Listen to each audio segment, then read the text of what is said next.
I don't think there's going to be too many cameos in Spider-Man Brand New Day, in Doomsday, or Secret Wars. Right. There's a lot of fucking people in Endgame, weren't there? Yeah.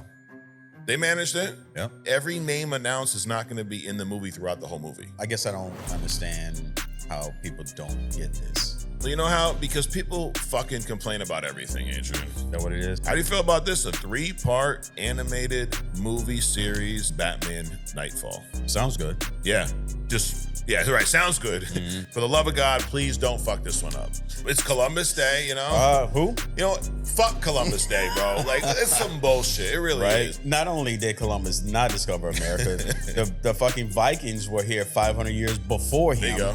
And of course, the Indians were here, the indigenous. The natives. The natives were here even before all of that. Right. Columbus didn't discover shit. No. He didn't even step foot in the continental United States. Nope. The Europeans were also some dirty motherfuckers. Like, Yes, hygiene-wise. They didn't shower. They actually thought that the shower, Yes. bathing every day was bad for you. Yep. You infected us with your diseases because y'all are some dirty fucks. And then you enslaved us.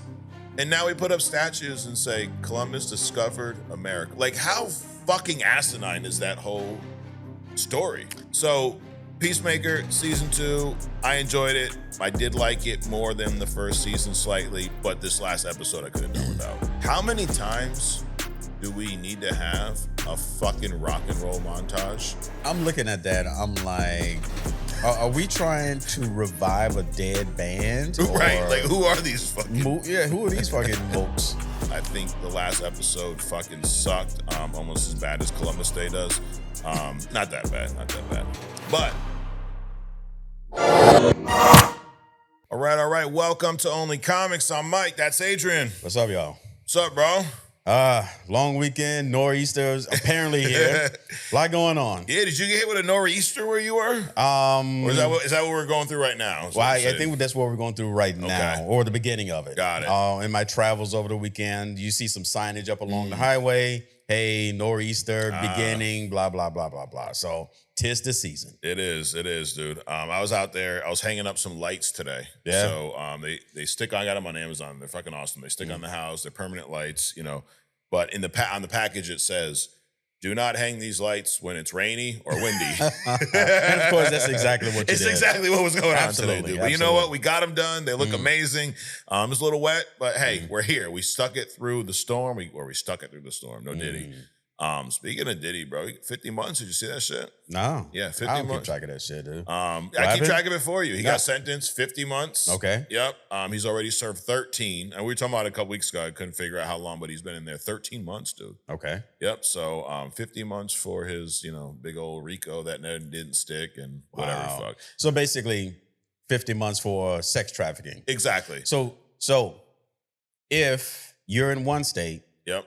and even though the other state might be a stone throws away, There you go.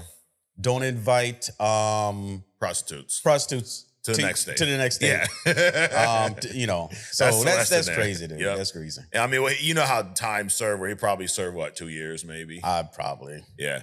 Dude, what's going to happen to all these motherfuckers that were testifying against him and talking shit? They thought he was going away for life. Right. He's out in 2 years, bro. People's houses going to start blowing up. Yeah, but the thing about it is that I'm sure that he can reach out and touch people even if he's behind bars, Yeah, true. I mean, of course, right now he's distracted. You know. So now that this part is over, he's going to move on to the second phase of his incarceration, which is planning and plotting. Damn. This is Only Comics, where we discuss comics and only comics, Adrian. Sometimes we talk about some other stuff. It's Columbus Day, Who?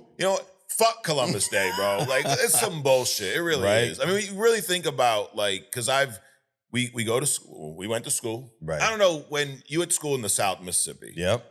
Did they teach Columbus Day? Was that a topic of discussion in elementary school? They did. Okay. Basically just he discovered it, but I mean, we were so busy running from, nooses and shit. We didn't really give a shit about Columbus. Okay. But I mean, not only did Columbus not discover America, the fucking Vikings were here 500 years before him. There you go.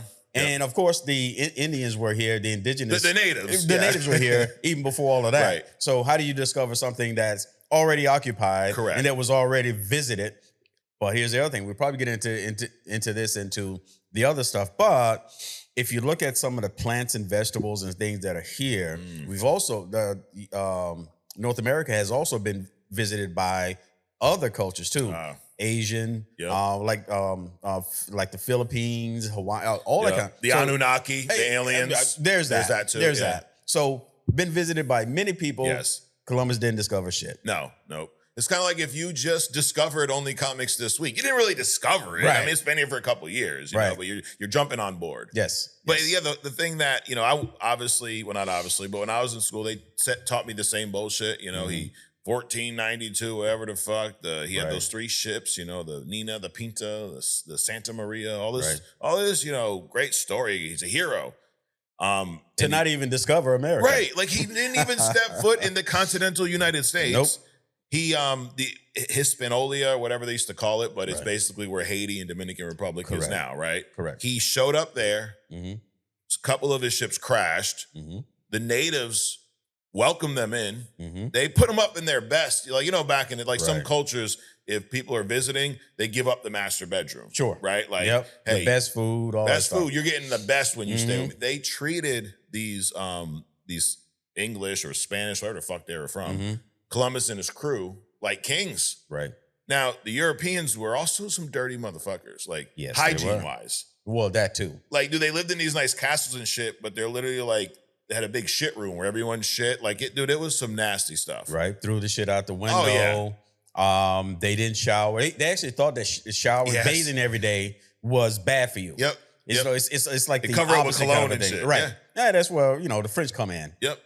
So you got those motherfuckers doing that, and it's so funny because they're shacked up like in these castles, like they're rich, right? Then you got the natives that are living a little more ground level, right? But they're a lot cleaner. But they're out there bathing in the water every day. Well, the thing about it is that from what I read, they didn't wear clothes. Yeah. Not only did they not wear clothes, but they didn't believe in this monogamy, all this other kind of bullshit. And women had the power.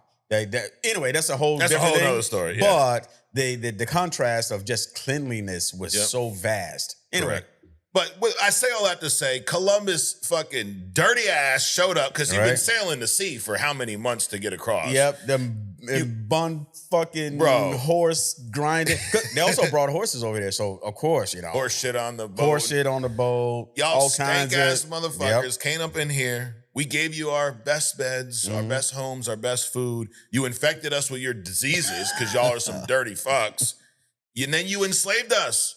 And now we put up statues and say, Columbus discovered America. Like, how fucking asinine is that whole story? It's big. Yeah. But at least it's accepted now that he didn't do any of that shit. Until your boy just reinstated Columbus Day. Oh my God, dude.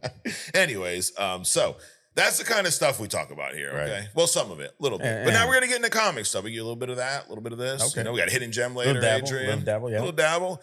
It was the New York Comic Con this past week, Adrian. So I didn't go, you didn't go. We were busy. Right. But I saw a lot of the news. And before the Comic Con even hit, there was a Wonderman trailer debut released. You saw this? Saw it. I feel like I saw the whole show. Yeah, I do, but I also have no idea what the fuck's going on. Like so I think I would label this trailer intriguing. What would you say? I would agree with that. I would agree with that. Intriguing. It's intriguing. Do you want to see it more or less now after seeing this trailer? I'm in the middle. In the middle, okay. I could care less. Got it. I mean, literally, I feel like I've seen most of the show now.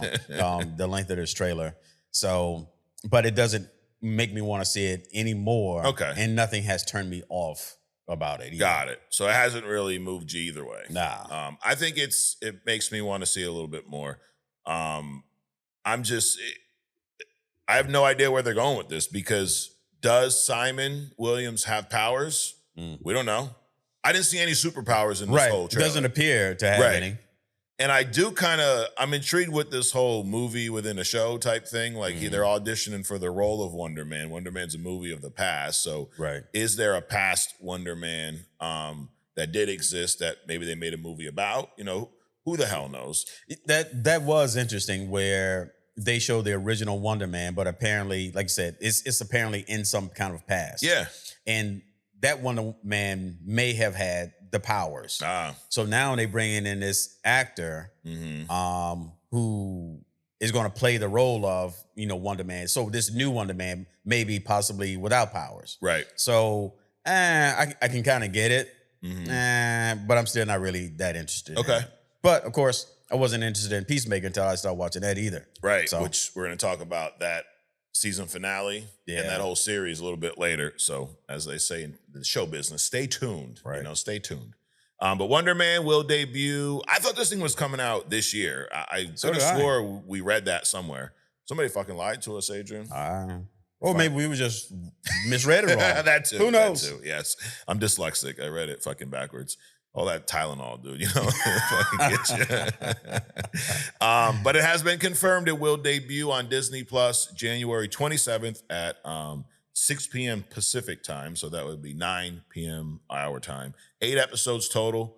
The way this is worded, it sounds like they're all dropping at once. It says 8 episodes on the way. So wait a minute, January of 26? Yep, January 27th of 26. Yes. Yeah. We heard it was December. It was, right? They said December originally, so I thought so. If it would have been like June or some bullshit like that, I'm like, yeah, maybe we misread. No, it was December originally. No, they're bullshitting us, Adrian. They're fucking bullshitting us. It's like cornucopia was on the Fruit of the Loom. Dude, it was. Of all those Nelson Mandela, Damn. Take that out. All those Mandela effect. Well, the Nelson Mandela is one of them because everybody thought he was dead. Then he released from prison. They're like, oh shit, he's still alive. But anyways, the Fruit of the Loom is the one that I think is the most. I remember the most. Yeah, oh, absolutely. Yeah, some of them I don't know. I don't remember how they spelled Bernstein Bears and shit like that. Right. Or the Flintstones with two fucking whatever. I hear you, maybe, but I wasn't running fucking spelling bees while I was eating my Flintstone vitamins. I wasn't so. But that one, the fucking dude, I had tidy. Absolutely, that was back in the tidy whitey days. Yeah, bro. Absolutely. You still wear tidy whities, bro? Shout out to you. You're holding it down. But that was back in the tidy whitey days. Absolutely. There was a cornucopia. There was fruit. Yep. It said Fruit of the Loom. Right in the back, a little tag. It was a little itchy sometimes. But, anyway, so we also see Trevor Slattery is up in this. Ben Kingsley's character. He was entertaining in Shang-Chi, and he let everybody down in Iron Man 3 as the fake Mandarin. Right. But, what are you going to do? He redeemed himself, I think. So couple words here from, I think this is, Brad Winderbaum, who is actually the head of Marvel Television. So he says it's a story about not just Hollywood. I would say it's a story about acting and the journey of an actor in Hollywood, of having to balance being an artist while making money and a very grounded ideas. And then he goes on to say a lot of other shit that I'm not going to read. Says that, let's see. So the Wonderman creative team also worked on Hawkeye, which actually was a really good show. You still never seen that one, huh? No, the show, no. Yeah, it's a Christmas one, dude. It's like a Hallmark show almost. I saw the first one when she was like trying to ring a bell or something at college, and I lost interest after that. Got it. And also Daniel Cretton was he worked on Shang-Chi as well, so he's working on this project. But we'll see. January 27th. I'm just glad we got something because there's there's a gap between now and those next movies. So definitely glad we got something to hold us over potentially. All right. Spider-Man Brand New Day. Speaking of holding us over, Spider-Man Brand New Day comes out next year, summertime. I want to say June, July. Daredevil is now rumored for a cameo. So this was spoiled by, let's see, who is this here? I don't even know. Someone was talking about the show, and this was their exact quote. A reliable source casually told me, not realizing what an insane spoiler that was, that Charlie will be heading over there to film Spider-Man. And it was someone who's not even like a huge fan. Anyways, the only reason I bring that up is kind of the theme today. I've been thinking about this a lot because I see a lot of comments online about, number one, the multiverse storytelling, how it's, is it a cheat code? Is it lazy? Yada, yada, yada. But the other big one I see a lot of, and we had some of these questions on the live. Shout out to everybody who was on the live last week. Are there too many cameos planned for these next few movies. So Spider-Man Brand New Day. Are there too many cameos in this so far? You got Spider-Man, obviously. Mm-hmm. You got Mark Ruffalo, Bruce Banner, Hulk, supposed to be an angry Hulk. We got the Punisher, John Bernthal is showing up. Chameleon's going to show up. We got Tombstone in this movie. I got to use my other hand. Sadie Sink as somebody nobody fucking knows. And now the rumor, and I'm talking, I guess, more big characters. Obviously, MJ is showing back up. Ned showing back up. And then now we have this other rumor of almost 2 full hands, Adrian. Charlie Cox showing up as Daredevil. So 9, potentially 10. I'm sure there's going to be another one in there. Sure. Is that too many cameos for a comic book movie? The way I've seen them work, big characters into movies now, I don't think so. I don't think so either. It just depends on how they do it. Yeah. Again, everybody's thinking about, it's like they're thinking about box offices. We talked about, box office numbers and stuff. Mm-hmm. It's different. It's different now. Since, right before COVID, theater tickets have gone down probably 20-25%. Right. Right. So the way they put characters into shows now, they do it in such a way, it's organic. Because think about it. The Avengers, Fantastic Four, Daredevil, and the whole Defenders crew, they're all in fucking New York. Correct. They should come across each other. Yeah. It's weird that they never have before. Absolutely. So I think this is the right move. I don't think that there's too much crossover. No. It's almost like, it's too many comic book movies. Hey, shut the fuck up. There you go. There you go. Read a comic. That's what I tell you. You know why I say that though about this? Read a comic. I need to get that soundbite because I shouldn't have to say it all the time. But why I say you should read a comic is this type of shit happens in comics all the fucking time. Right. Like I think about it like this. It's funny that the Wonderman show is going to show you the insight to Hollywood making movies, all that good stuff. Movies have a lot of characters in them. Yeah. In general. I'm talking general movies, not comic book.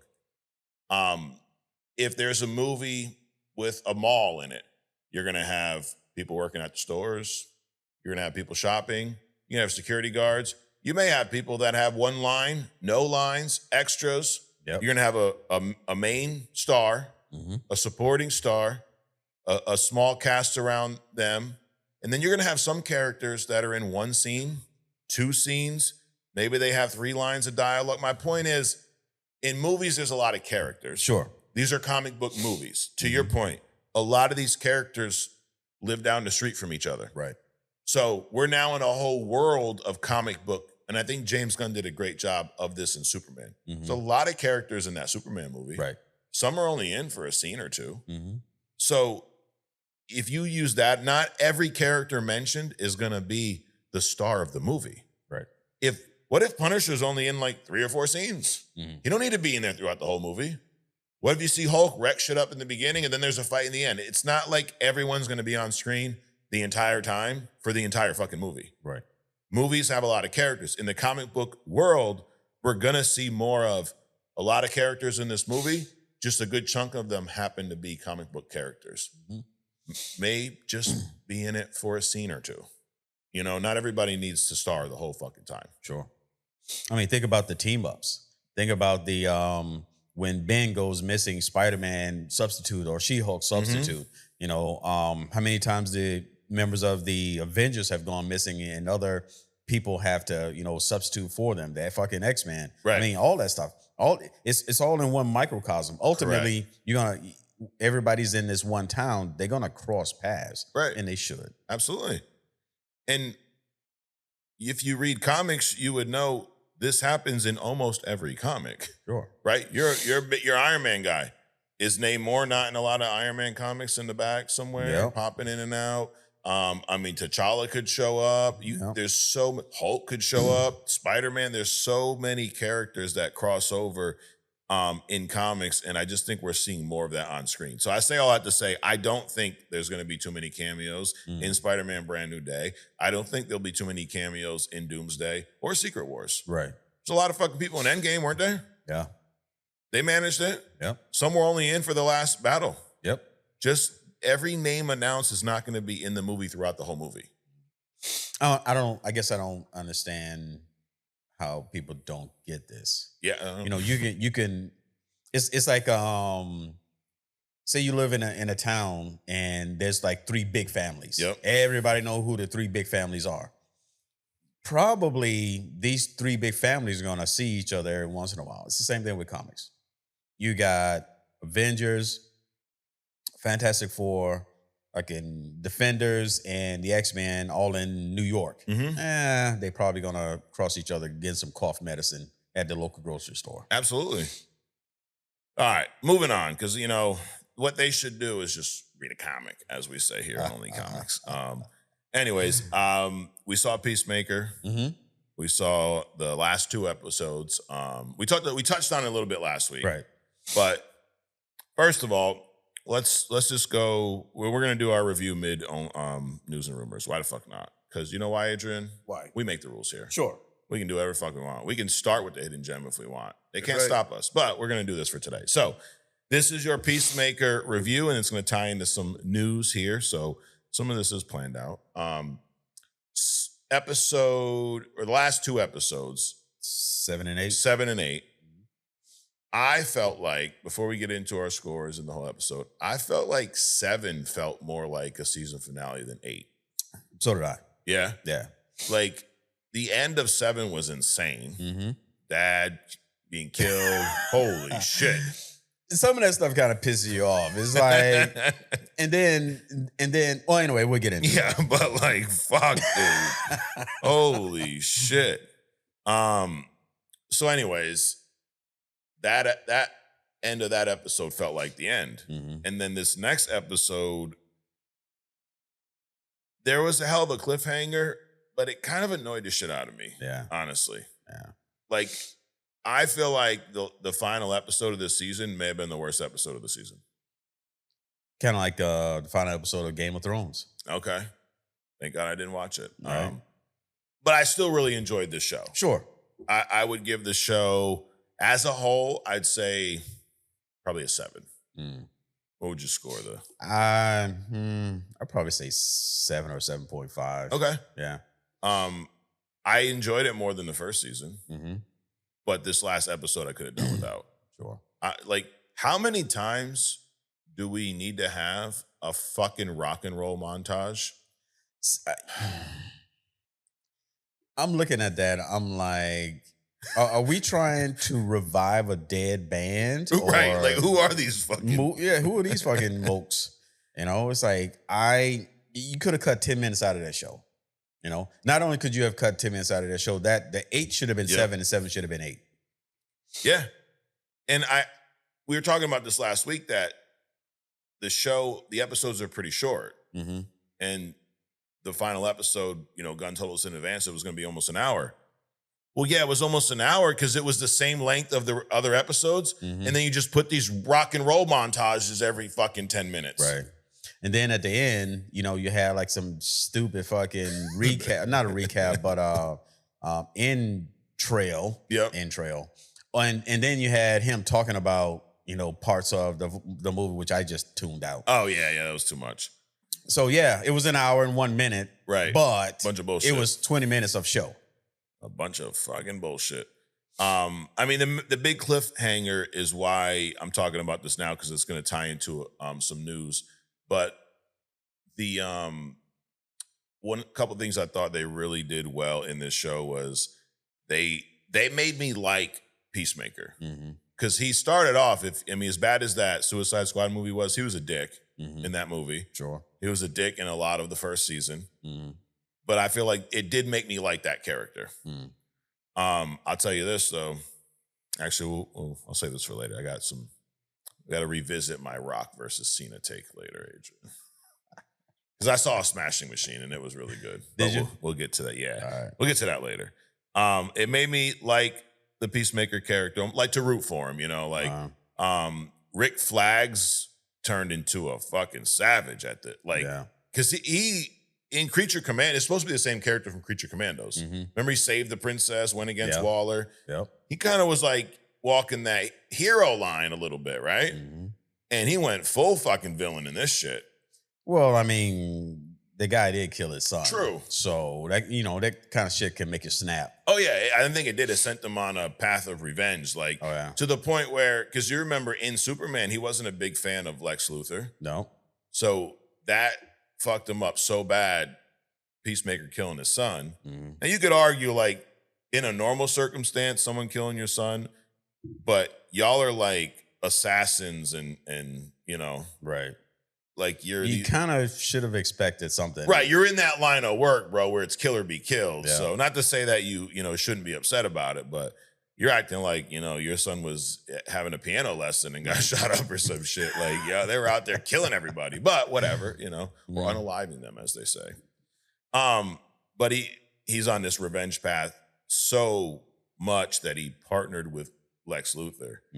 And dude, he got the last laugh in the fucking end. Holy shit. Yeah. Well, there was one of the big critiques about this, and I do not agree with this, is that people were upset because there wasn't a big cameo in the last episode. Like, if there's, who cares? If if the show's good, it's good. Who gives a fuck if there's a cameo or not? Were you expecting someone else big to show up? No. If it calls for it, it calls for it. It doesn't, it doesn't. I mean, this apparently did not. So what's the problem?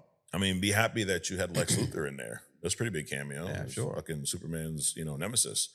Well, you had his electrician fucking working the portals and shit, right? Yeah, he did that fucking What a guy. fucking mustache. I thought, it's funny, the band tributes, I thought it was, you know, the electrician was like the lead singer up to a point. Yeah. You know, like fucking thumbing his nipples or some shit. Dude. Yeah, the fucking music, bro. Like, whatever happened to just having a score? Having some soundtrack, like, do we really gotta have these? And is that 80s, 70s? Where is this music coming from? It looks like the 70s. Yeah. Those outfits and stuff. But I mean, dude. We got his wife in, we had his dog in, Superman. I wouldn't be surprised if this is one of his fucking favorite bands. It's his band, shit, right? It's like a James Gunn's band. Do you want a third season now? Sure. Yeah. Sure. I mean, there's a lot of stuff that needs to be wrapped up. And it would make sense to do that.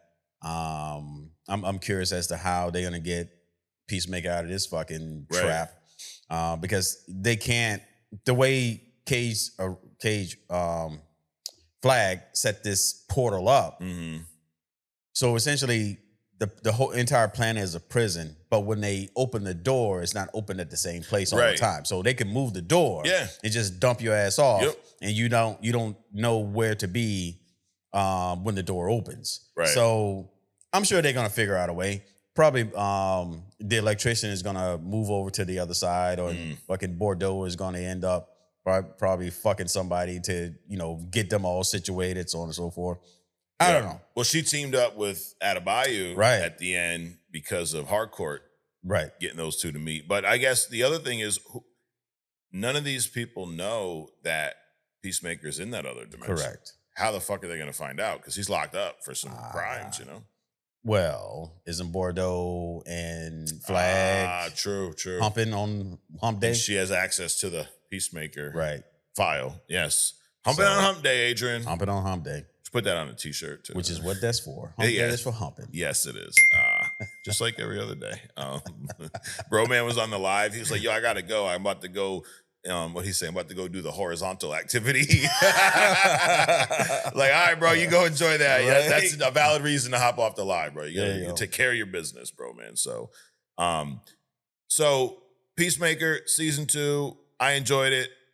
Like I said, I did like it more than the first season slightly. I think the last episode fucking sucked, almost as bad as Columbus Day does. Not that bad. But the reason why we did this review right now is the news. It ties right into a piece of news, okay? So there's a DC comic run called the Salvation Run. You ever heard of this? It's a 6-issue miniseries, and it sees the government exile some of Earth's most dangerous metahumans and criminals to another planet, planet called Salvation, and that is the vibe, at least, or some of the seeds we saw planted in episode 8. You have the government flag working with Lex Luthor, Right. and Lex Luthor in the Superman movie had this prison in a pocket universe. So this is kind of that on steroids, right? Forget about a pocket universe where there's these certain portals that can open up. We're just going to open up this doorway and bring your ass to a planet where ain't shit going on but some alien creatures and fucking leave you there. Right. Whatever happens to you, happens to you. It ain't like being thrown in Arkham, dude, where Joker can just break out in 2 weeks. Right. Or any fucking body else that's been in Arkham. Yeah, Arkham is kind of like whenever you feel like leaving, bro, just get the fuck out. It's really hotelish. Yeah. Someone suggested on, I can't remember where it was, so I apologize, but a hidden gem on Solomon Grundy, dude. That'd be an interesting one. Yeah. I bet it would be like the Poison Ivy one where you don't expect much, and then all of a sudden there's like 20 pages of backstory because like I bet there's a lot. But anyways, sidebar. So it seems like they're going down this Salvation run. I have not read this comic yet. Read the comic, but I probably will eventually, maybe next week. So the premise of this, though, it's a 7-issue series, came out in 07, 08. And the government, they're sick of dealing with the revolving door of Arkham. Was it Belle Reve? Yeah. So, kind of like how we were talking shit about everybody breaks out of the, Arkham all the fucking time. Right. So they're tired of it. They actually notice. They're like, shit, every time we put the Joker in, he comes out fucking at lunchtime, and then there goes the Riddler climbing the fence. Like, so they get tired of that. Believe it or not, Amanda Waller is behind this. Her and Checkmate. Behind the breakouts or no, behind this Salvation, this idea to teleport all supervillains to another planet, claiming that it's uninhabited. Uninhabited. There you go. I can't. Fuck, man. Well, let's see how we say that. Uninhabited paradise. But believe it or not, it's a hostile death planet full of alien monsters. Who would have thought? They did that on Earth, really. Really? Yeah, it's called Australia. Seriously. But Australia, they pretty much or Alcatraz. Australia. Really? Australia was pretty much a penal colony. For real. Yep. They sent the worst of their worst. But if you think about it, the worst of the worst went to everywhere. True. Including America. Yeah. Because think about it. The place that Columbus did not discover, the riches aren't going to say, "Oh, let me see. Let me get rid of my castle and my land and my clothes and my precious metals and my jewels and my bitches, and let me just pack all that up." No, I'm not even going to pack all that up because that little tugboat I got outside, right? That probably won't make it across this fucking ocean to a place that we don't even know where we're going to go. Right. Let me just dismiss all of this stuff. Let me pack this up as little as possible, take my kids and the only wife that I can have, right? And go to some country where I don't even know where I'm going to survive. That did not happen. No, sounds like fun. The best of the best stayed the fucking England. Right. In Europe. The worst of the worst got sent. Yep. Came over here. It was like either die or pay some taxes or something, right? So that was like escapism. But so pretty much everybody got sent out to all these other different lands, and they want to say Australia is like the penal colony, but pretty much every fucking country got populated. Yeah. By the undesirables. Which is why they did what they did when they came here. Right. But anyway, fact check everything I just said. Absolutely. Yes. And happy Indigenous Peoples Day out there. So that's kind of what happens here in this Salvation run. Lex Luthor in the comics, he also gets sent over there. Joker's there, all the worst of the worst. So and then they start to build camps. Well, I mean, they start to build a civilization. Sure. You got Luthor kind of versus Joker. So it's a whole the worst of the worst, build a civilization and create, their own. And then they realize that a lot of it, I'm not going to spoil it, but let's just say Darkseid plays a big piece into this. Read your history, people. Yes. They're making this into a comic, but It's based on true events, right? Based on a true story, happened just like this. Sure. Darkseid. I'm not a big Darkseid guy. Uh-huh. You probably know a lot more about him than I do. What is your take on Darkseid as a character? Darkseid, Apocalypse, Thanos. They're all pretty much the same character. These are massive, not just in stature, but massive threats. Yep. A lot of power. Just badasses on a different level. So does this mean that we could see Darkseid in the DCU? He could be Sure. As we call him here, a big baddie, Adrian, like a Thanos, like an Apocalypse. So Darkseid could carry a movie saga, in your opinion, as the absolutely, yep, absolutely, as the ultimate antagonist, absolutely, yep. Not like that Zack Snyder's greatest movie of all. It's not like that Darkseid. Like, probably a better one. Yeah, slightly better. You know what? Though, what I'm hearing, there's a lot of characters in this. You think there's too many cameos? Maybe in the comic. Probably not. No such thing. No fucking such thing. Stop saying that. Darkseid would not only would he bring, because Darkseid brings an entire world with him. You saw a little bit of it in, I think, one of the Justice League fucking movies with the slow-mo and all that shit. The bat things or whatever. Yep. But Darkseid brings a whole different level of death and carnage to the scene, because he just doesn't show up himself. Yeah. You know, he's got these other characters too that are also destructive. He's got this whole army of followers. So he has these generals. Yeah. I think there's like 3 or 4 main ones. And then you have all these other like insect things that he controls. So it would be a lot. It would be a lot. That would absolutely have to be done proper. Yeah. But yeah, definitely good villain. It'd be a nice slow burn. You plant the seeds now, because I think people that know are expecting Darkseid to be somewhere. Sure. What's going on now here, or what went on in Peacemaker season 2, is going to directly impact Man of Tomorrow, because now you now have another reason for Superman to go after Lex, right? Sure. Because right now it's just Peacemaker there. I'd imagine by the time Man of Tomorrow rolls around, there's going to be other motherfuckers in there.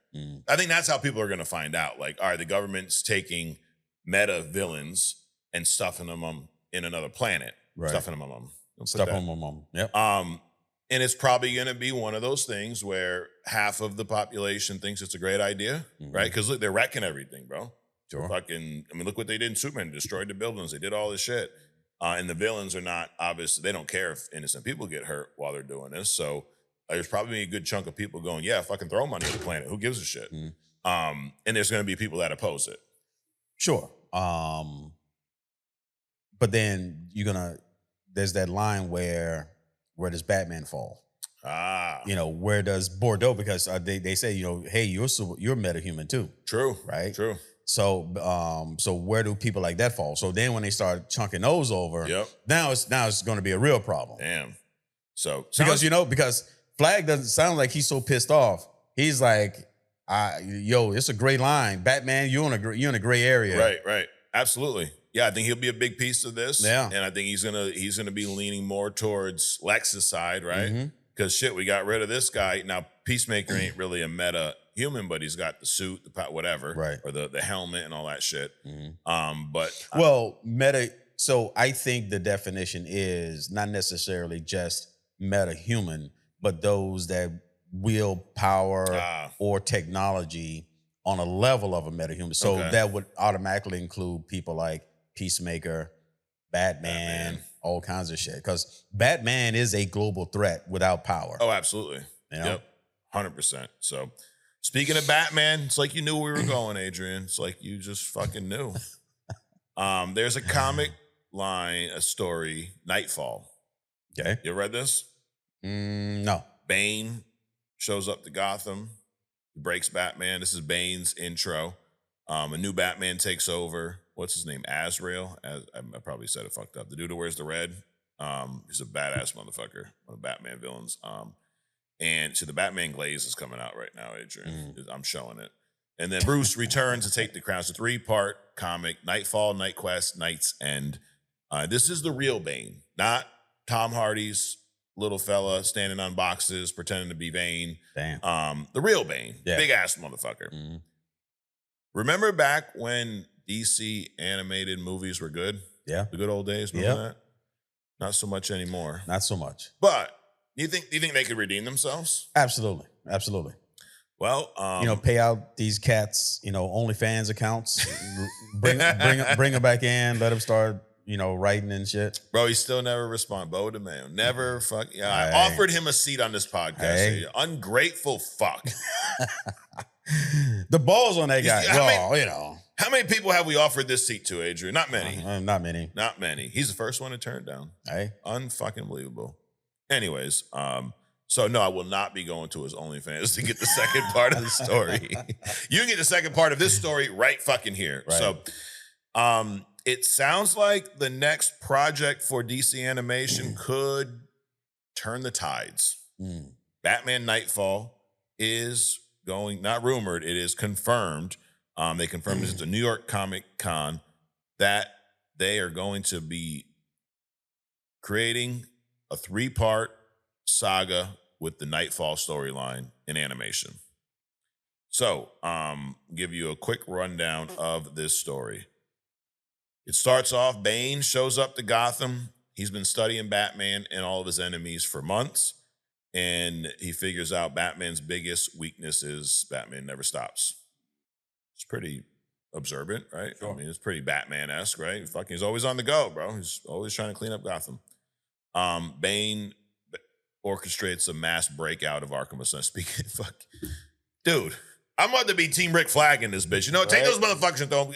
Of course, Bane, mass breakout, unleashes Joker, Two-Face, Scarecrow, Riddler, Victor Zsasz, fucking everybody. Dude, everybody. Batman's fucking losing his shit. He runs himself in the ground trying to capture everybody, yada, yada, yada. Long story short, we all knows what happens. We've seen the cover with that iconic scene when Bane breaks the fucking Batman. Snaps him right over his knee. Whoops his ass. Bane's a bad motherfucker, though. Yeah. But he hasn't been portrayed that way in at least the animated comics. Yeah. He hasn't been portrayed that way fucking anywhere outside of the comics. But this story did inspire the Dark Knight Rises movie. They just did a fucking atrocity of adapting it. Thank you, Christopher Nolan. And in this story, he kind of passes the cowl on, like I said, to Azrael, and then he gets out of control because he's a little more, and I'm probably butchering that name, he's a little more violent than Batman. To the point, and you got to be doing some crazy shit for Batman to be like, yo, let up, come on, because we know Batman will break your fucking arm, give you a damn concussion. He ain't afraid, but he won't cross that one line. But this story basically cemented Bane as a A-list top-notch villain for Batman, and it really changed a lot of the Batman. I mean, think about it. Bruce wasn't Batman for a good chunk. Then he comes back and gets his cowl back. So. How do you feel about this? A 3-part animated movie series, DC animation, Batman Knightfall. Sounds good. Yeah. Right. Sounds good. Don't fuck it up. Right. For the love of God, please don't fuck this one up. Now, I will not watch it if the art's fucked up. Okay. So the art's got to be right, too. Did you like the art style of the Long Halloween movie? Yeah, I did. Yeah. Yeah. Then that was probably... Now, I know they've had the Batman, Yakuza, Ninja, but the Long Halloween one was probably their last big Batman comic adaptation they've done on. And that one, they did a great job.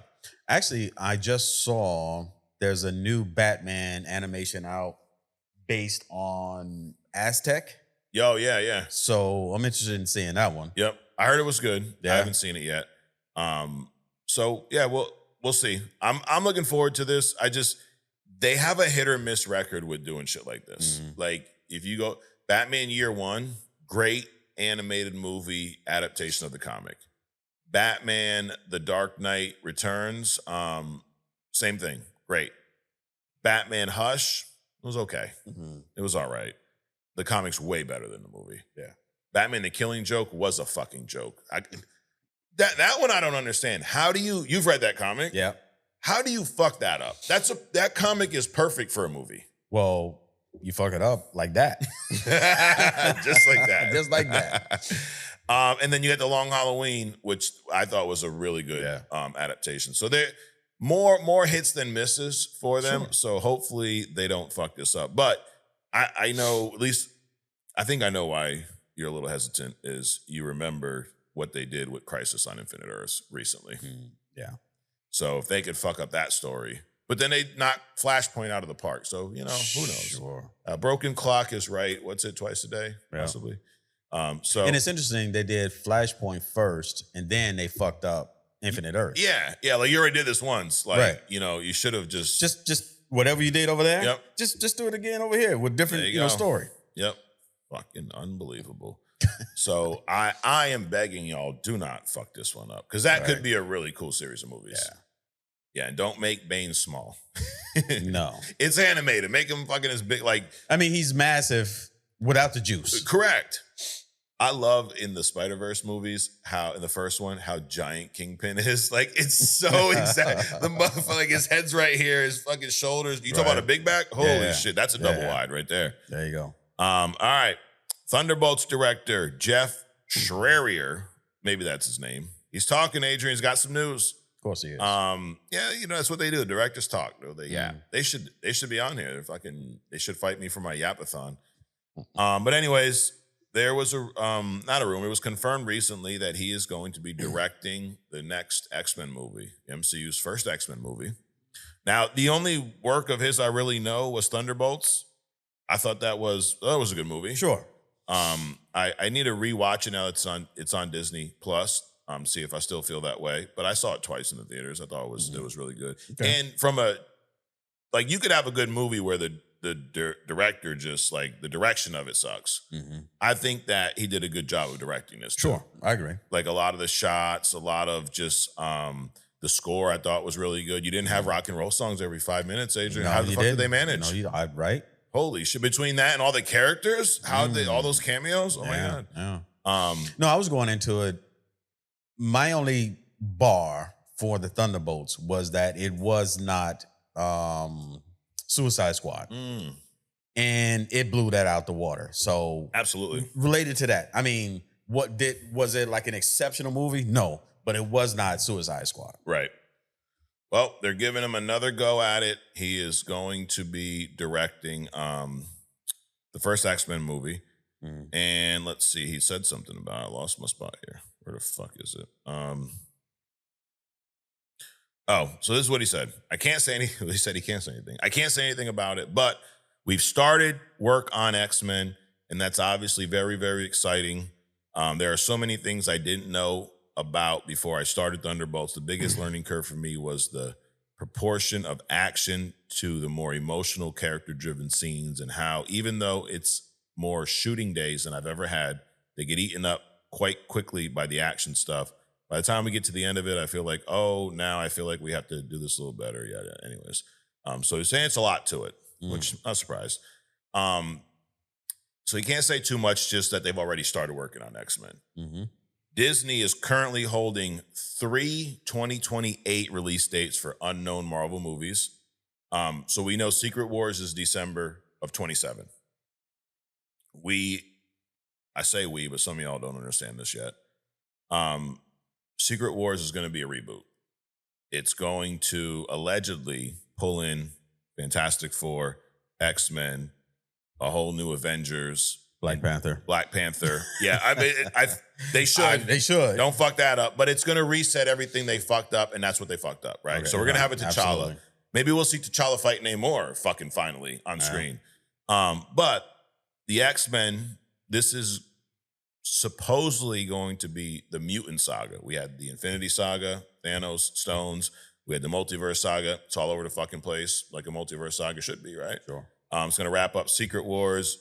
Big Daddy Doom's going to come in there, bro. I like that Big Daddy Doom. Big Daddy Doom. So they come in there, balls swinging, fucking Battle World, wrecking shit, taking your baby mama, all kinds of stuff, bro. Doom. And then that's going to lead to the Mutant Saga. So if Secret Wars is the reboot in December of 27, these next movie spots they're holding should probably build the Mutant Saga, right? Mm-hmm. So right now, February 18th, May 5th, and November 10th of 2028. And I guess Jeff is feeling like that May 5th date is going to be an X-Men movie in the MCU. So it'll be here before we fucking know it, dude. Mm-hmm. All right. I was thinking, like, I don't even know if I can answer this question. Based off of what we saw with the Thunderbolts, do you think this guy can handle an X-Men movie? I think so. Yeah. Yeah. Yeah. I mean, he handled a team of misfits, which is the X-Men. I know they all dress the same, but they're very different. Right. Right. So I think that is part of that team dynamic, being able to show that they're a team, they're a family, they love each other, but they fucking drive each other crazy. And some of them, there's real rivalries there too. Like they're a very dynamic group of individuals. Right. I hope one of the things that they reboot is I hope they bring Taskmaster back. Because that was a shitty fucking, I mean, that was quick. Yep. That was quick. And that shouldn't have happened at all. And Taskmaster was kind of one of my favorite comic book characters. Really? Early on. Okay. Early on. Because the suit was cool. The power set was cool. So I hope they bring that character back. Yep. Male or fucking female, it doesn't matter. Whatever. Just do it right. Just do it right. Just make Taskmaster a badass. Yeah. Just don't fuck it up. That's all. Is it really that hard to just not fuck shit up, Adrian? It shouldn't be, Shouldn't be. Marvel Zombies came out a couple weeks ago. Now they've had some time, now that the dust has settled, Adrian, you still feel really high about this show? Oh, yeah. Yeah. Oh, yeah. Still wanting another season? Absolutely. It sounds like we might get that. So, I mean, the way they left it, I mean, they couldn't just leave it like that. There wasn't a movie, there wasn't a show that they could just leave the way it was. Remember how we talk about, did you leave that, watch the final show and think that we needed another one? Right. Well, yeah, I did. Yeah, they did a good job of that. And I wonder, because when this show was put together, there was no second season confirmed or promised. So you wonder sometimes, like, do the writers and directors almost go into business for themselves? Like, let's end this in a way that, and it's, I mean, you should, right? Sure. Make them want more. Exactly. Let's end this in a way that everybody wants more. And I think they definitely accomplished that with that show. So what was said about this,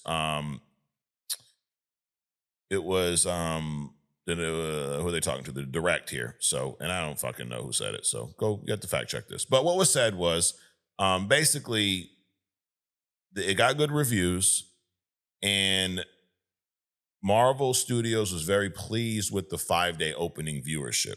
Okay, because I know people get fucked up with box office numbers, and that's the only thing they care about. Well, this didn't hit the box office. They're worried about streaming numbers. Like, are people watching it? It's one thing to make this shit and put it on Disney Plus, but were there people going out watching this? And they were impressed with the 5-day. They didn't release the actual numbers, but so much that Marvel is already considering future zombie stories to tell on Disney Plus. So sounds like we will get something. I just hope this isn't a fucking Walking Dead thing where 15 years from now we still doing Disney Marvel zombies. Yeah, no, I don't think it should be that, but I could do another season or two. Yeah. The initial viewership metrics have surpassed Disney and Marvel's internal expectations. Nice. And per sources, Adrian, the series. Yeah, they just made it up. Yeah. That's the source. They just made it up. I'm going to start doing it. I heard that they're going to make a fucking season 5 of this shit, dude. Sources say that it's shaping up to be one of Marvel Animation's most successful shows to date. So, yeah, I'm down with it, dude. I want another season. I did go back and watch the whole thing again since we reviewed it. Okay. And I still feel the same way. Did you watch the kickoff? Yes, the what if. Yeah. You have to. I still say it's a little weird how Ms. Marvel, Kate Bishop, and what's her name? Riri Ironheart just kind of got thrown into that first episode where, like, we should have picked up with Spider-Man and T'Challa. It would have been a shorter movie I think if he would have kicked off with that. But he could have flipped them. Besides, they were in it, but they were off in some other place. But yes, I do think it's a much better show when you watch the What If episode first. Absolutely. It really explains why Captain America is split in half and shit. right. That was some funny shit. That was one of the most exciting scenes. Like him and Guardian fucking going at it. Yeah, half of his body though. Right. Cap was still kicking that ass though. Yep. Fucking Cap as a zombie. And then half of course, his body. the Namor scene. Dude. What? Yes. What? That was crazy. Yeah. Namor, Thor. And then my girl Wanda, Adrian, I'm a Wanda Glazer. I said it here. Hey. So I say it every day. I say it proudly, you know. People glaze different things, you know. People glaze government, like they glaze our president, you know. Why would you glaze any president? Anybody. Right? But I will glaze Wanda, Adrian. Okay. I will. I'm not gonna stop. That's okay. She is perfectly made up. Yes, perfect. All right. So I'm hoping there's a season 2 of Zombies. What do y'all think? Moving on, last piece of news. So New York Comic Con, a lot of news was released. We saw a couple things. We saw that Kristen Ritter filmed a little bit of the Daredevil season 2 trailer and released it on her story on social media. We saw her officially show back up in the show. Yep. It's hard to really tell what was going on in that little clip, but I'm excited we're getting this show next year, to say the least. And so X-Men, we talked a lot about X-Men. There was also a trailer of X-Men 97 season 2 released at this Comic-Con, and then we saw somebody snuck their phone in, recorded it, and shared it for all of us. You know that was planned. Nobody sneaks their fucking phone into these things. They just had a nice, perfect shot of the whole trailer. But how do you feel about this season 2? Looks pretty good. Yeah. It's getting bigger. Yeah. A lot more going on. Some time travel elements. And this is a perfect example of something you can do with a lot of characters. Right. You have groups of them, and they're all spread out doing different things. I don't understand how you can complain about too many cameos in a superhero movie. Right. But literally, if you watch the X-Men, you got 30 of them on the screen at one time at any given point. Well, you know how? Because people fucking complain about everything, Adrian. Is that what it is? Everything. They just have to find something. Because everybody thinks they're a critic. And not everyone. Good chunk of people. I shouldn't generalize because I don't think, our interns do that. No. I don't think a lot of people who comment on here do that. It's the other people, it's those guys. But they have to fucking find something wrong with everything. Sure. They're just not happy with their own lives. But anyways, so Apocalypse shows up in this, which, we talked about being a big baddie. We talked about Darkseid. Right. Apocalypse was somebody else you named. Now, there's an Apocalypse in DC, too. They just spell it stupid with like a K or something, right? Or Apocalypse, some bullshit. Sure. But we're talking about the Apocalypse, X-Men. He's a badass motherfucker. Yeah. He's another one that I think some people would suggest it as a hidden gem. The original mutant. The original mutant? I think I did one on him, like way back when. We did that Omega Mutant level series. I think you're right. We've been doing this for so long now, Adrian. Right? Jeez. Back before your beard was gray. Right? No, definitely not before that. It was less gray, maybe. No, no, that's incorrect also. Okay. You showed up like this. I've forgotten more than you will ever know. But Apocalypse shows up. I like his look. It looks like Apocalypse. Yeah. Like, we don't always have to change everybody's fucking look, dude. Right. We see some Magneto in there. So that is scheduled for a summer of 2026 release. And then next fall, we're getting a season 2 of Your Friendly Neighborhood Spider-Man. Another good show, right? Yep. Remember that episode when Daredevil shows up? They fight on the rooftop. Well, we're going to get some more Daredevil in the Spider-Man show. Nice. To your point, they're in New York. One's in Queens. There you go. One's in Manhattan, Hell's Kitchen. Spider-Man spends a lot of time in Manhattan. He's swinging down the fucking street, right? Yep. Why wouldn't he run into Daredevil more often? Why wouldn't he run into Doctor Strange, who's at the Sanctum around the corner from Hell's Kitchen? Yep. Kingpin. Like any of them. Yep. So sounds like that's gonna happen. He is back. Spider-Gwen is going to show up in this show as well. Doc Ock, Scorpion, and Chameleon. Last but not least, if you remember how the end of the first show, first series, we had some symbiote action. Remember this? They're going through a little portal and all that nonsense. Venom will also be in season 2. So nice. Dude, you said this last week when we were just talking about the movies, bro. We're about to eat with some comic book content for the next fucking year. Absolutely. And you remember I was talking about like playing the hits artists? Like that's what they're doing.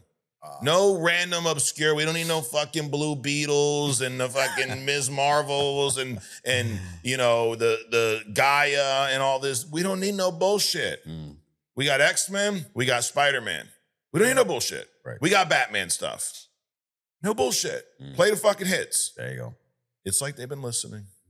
It's like they're following instructions. All right, come on, dude. I mean, let's just take out the yeah, or looks like, it is, or maybe, or probably. They have been listening, right? They have been listening. I said Daredevil should be in Spider-Man: Brand New Day. You agreed, and what the fuck are we hearing?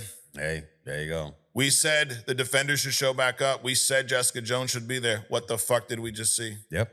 We said more X-Men. We got more X-Men. Hey. Said do some fucking stop doing Batman stuff without Batman. What are we getting? 3 fucking Batman movies. Listen, people, we're cheap. Yeah. We can do this all day. Yep. Like Cap said, I can do this all day. This is light work, dude. It's easy. Right. Just throw us 10 to 15 million a piece. Yep. And we just turn it out. Just turn it out. There's no sweat. You don't have to think about it. Just tune in to Only Comics and just Listen, get dribbled on. You throw us that, we'll be doing this live every day, bro. Shit. Nowadays, we're fucking, I mean, you're in between, returning from a trip. I'm fucking hanging Christmas lights for Halloween or whatever the fuck, and we just show up, you know? So, yes, throw a little bit of money, dude. You get some more of us every day. Nonstop. Talking about whatever the fuck. All right, but what we're going to do right now, Adrian, is wrap up the news and rumors with a game that I like to play. It's very simple. It's thumbs up or it's thumbs down. Let's do it. All right, are you ready? Ready. Let's do it. Yeah, let's get both. We double wide up there. We're gonna call that shot the double wide. All right, number 1.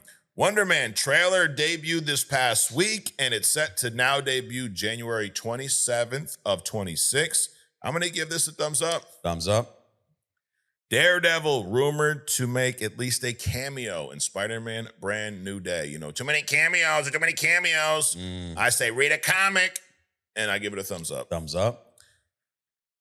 It looks like James Gunn, after he got done with 12 rock and roll montages in this Peacemaker season 2, he is going to deliver his own take on DC Comics' Salvation run.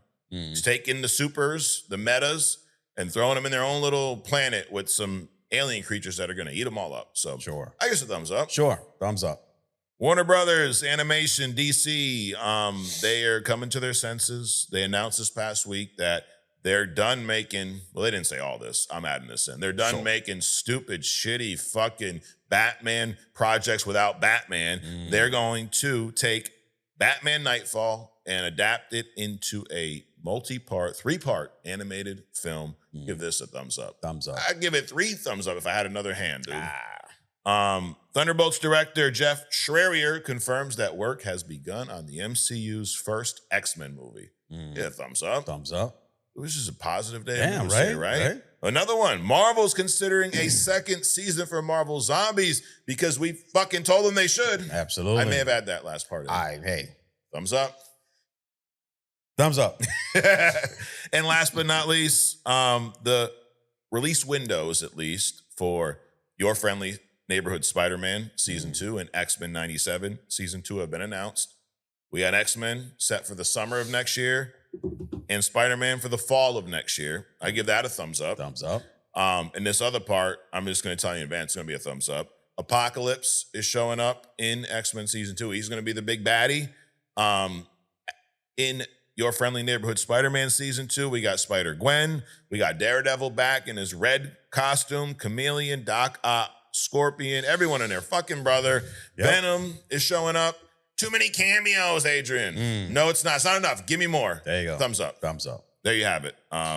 And only comment, I'm giving only comments a thumbs up. I'll give you a thumbs up, absolutely. Adrian. Thumbs up to everybody. Yeah, spread it around. All right. Give everybody a purple thumbs up. everybody gets a trophy, Adrian. If everybody's special, nobody's special. There you go. No offense to those of you that are special. Yep. All right. So we talk a lot on here, Adrian. Fair statement. We do. We talk about characters. We go back and forth about who would beat who. We do verses. Many moons ago, we listed our top 5 favorite characters. Mm-hmm. And I think that is something, at least for me, it changes. Sure. It changed for you? Mostly. Yeah. There's a few staples that I would probably never remove, or fucking goddamn it, cut all that out. I would never leave off of this list. Correct.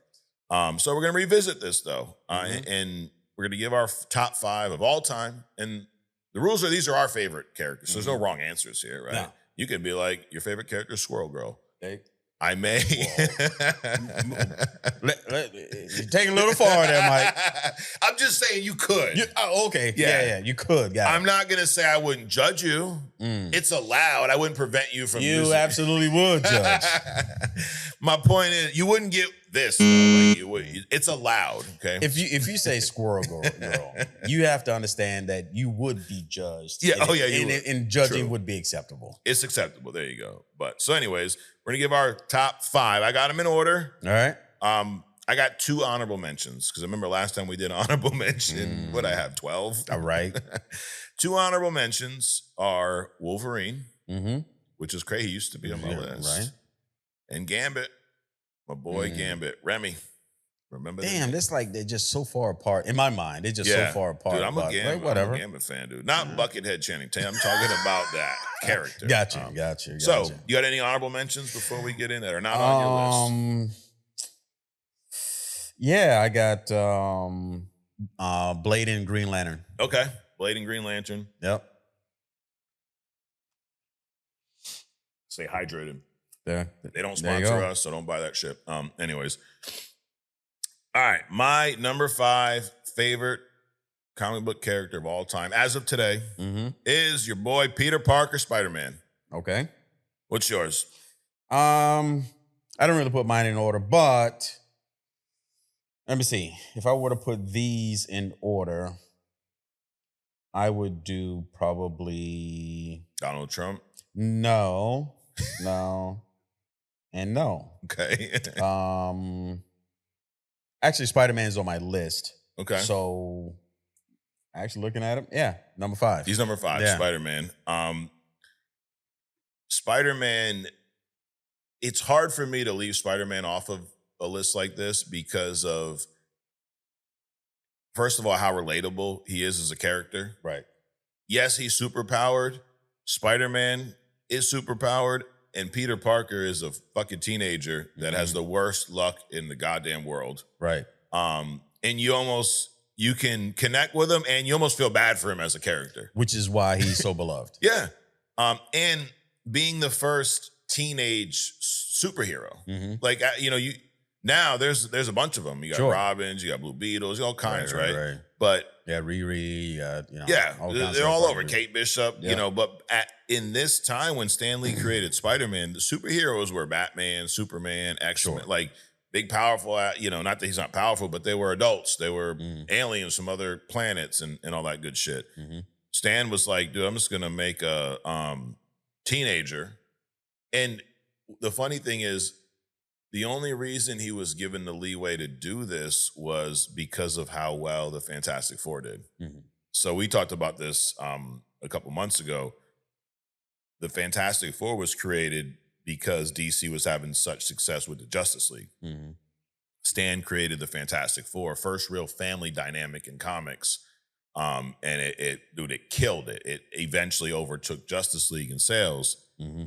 And then at that point, Marvel was like, bro, you create whatever the fuck you want. Right. And then he took that, I guess, permission and went and created Spider-Man. And a lot of people told him it wasn't going to work. Who would care about a teenage superhero? Right. It's like, well, motherfucker, everybody. Sure. And from a popularity, I mean, is there right now, is there a more popular comic character than Spider-Man? Sure. Who? Batman. More popular right now with kids and. I'm a Batman guy, bro. No, I would say not. But that has also I think that's also has always been that way. You know, when it comes to kids. Yes.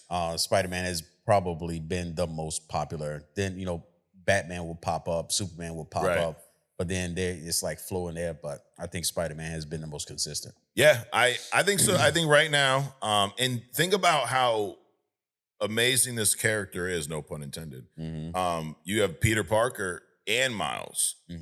Well, now, obviously, Peter Parker being around for so many years prior to Miles being created, he's going to be more popular. Sure. But you're seeing Miles really rise up with these Spider-Verse movies, the PlayStation game. Like, in Spider-Man, you almost, when people say Spider-Man, it could be either or nowadays. Right. So, and yes, not mostly, but definitely more with the kids than any of these other characters. But also people my age, people your age. I mean, we grew up with Spider-Man. So you see a lot of adults love the Spider-Man character. Right. And I mean, movie-wise, there's not really a bad Spider-Man movie. There's some that aren't as, there's some below average. But yeah, so Spider-Man, number 5. All right, moving on. Number 4. I said it earlier, Adrian. I said I'm a Glazer. I am a Wanda Glazer. She's my number 4. Wanda, Scarlet Witch. Who's your number 4?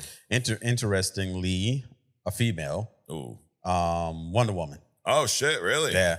Wonder Woman has, actually through animation, she has proven to me to be just a fucking savage. Yeah. Dude. Some of the movies I've seen of her, like fighting Ares and things like that. She's a badass. Yeah. Dude. So yeah. I think sometimes because of the look, like she wears almost the same colors, people look at her as like she's just a female Superman almost. Right. But she is absolutely not. What are in your opinion, the biggest differences between those two? She's a warrior, first and foremost. She's a goddess, number 2.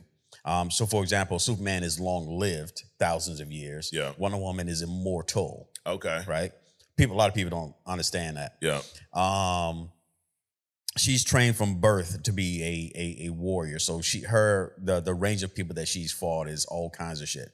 Even if she didn't have power, she would still be an awesome combatant, right? And the fact that she's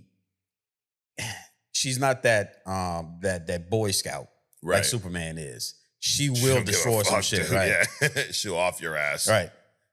She's almost, would you say she's more Thor than Superman? Well, Themyscira, Asgard, these are all, God mythology places.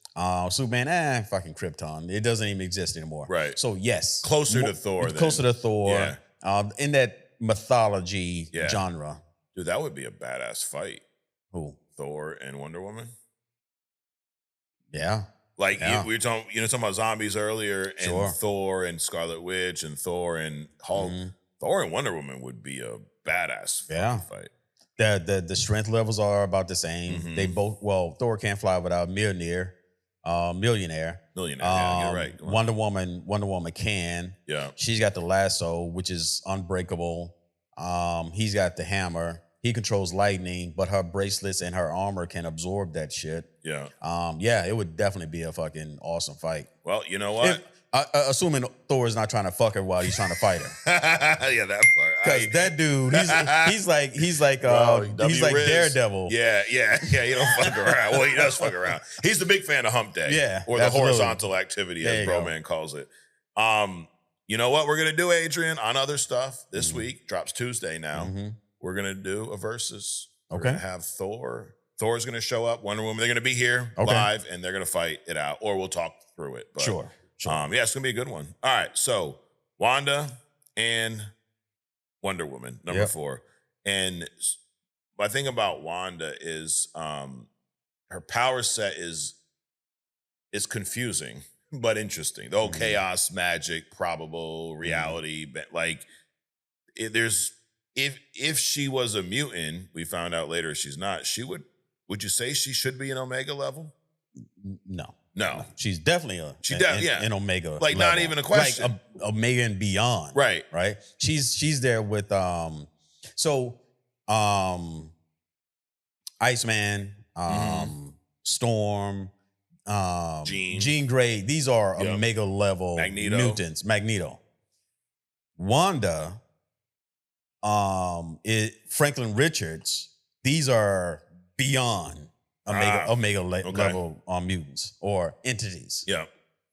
I think that she's one of her and a handful of characters are awesome in the comics and in the MCU. Sure.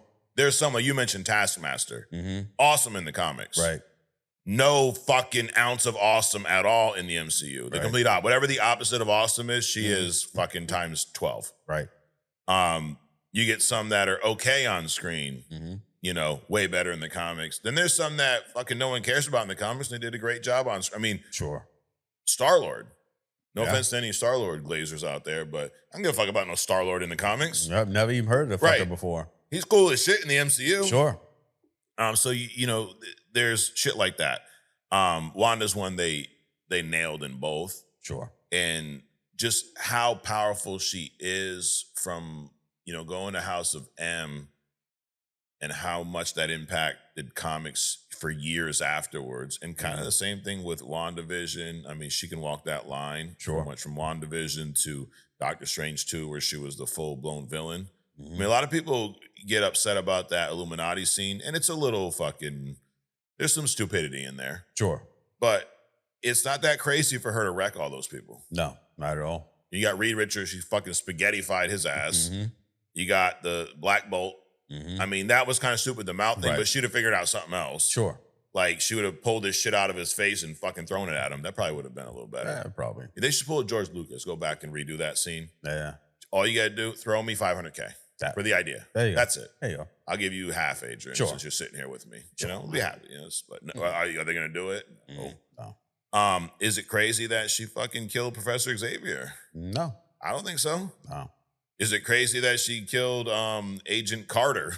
No. Cut her in half with her own shield. I could do this all day. Yeah, you do it about 5 minutes, bitch. Shut the fuck up. Shut what we call the fuck up, Adrian. Right, there you go. Maybe she'll come back as a zombie too and have her body fucking flinging all over the place. They should do the bottom instead. Just kicking people, There's that. Yes. But yeah, I don't think it's that crazy. But anyways, it showed her true power, how powerful she is. Right. And especially when she goes on that dark side with, the chaos magic, the dark hold and all that shit, which is going to continue in Vision Quest, by the way. So that's my number 4. My number 3, Adrian. This is a new one to the list. He's sitting right behind me. He's looking over my shoulder. Dr. Motherfucking Doom. Victor Von Doom, the GOAT himself. Sure. Dude, that's my number 3. What's your number 3?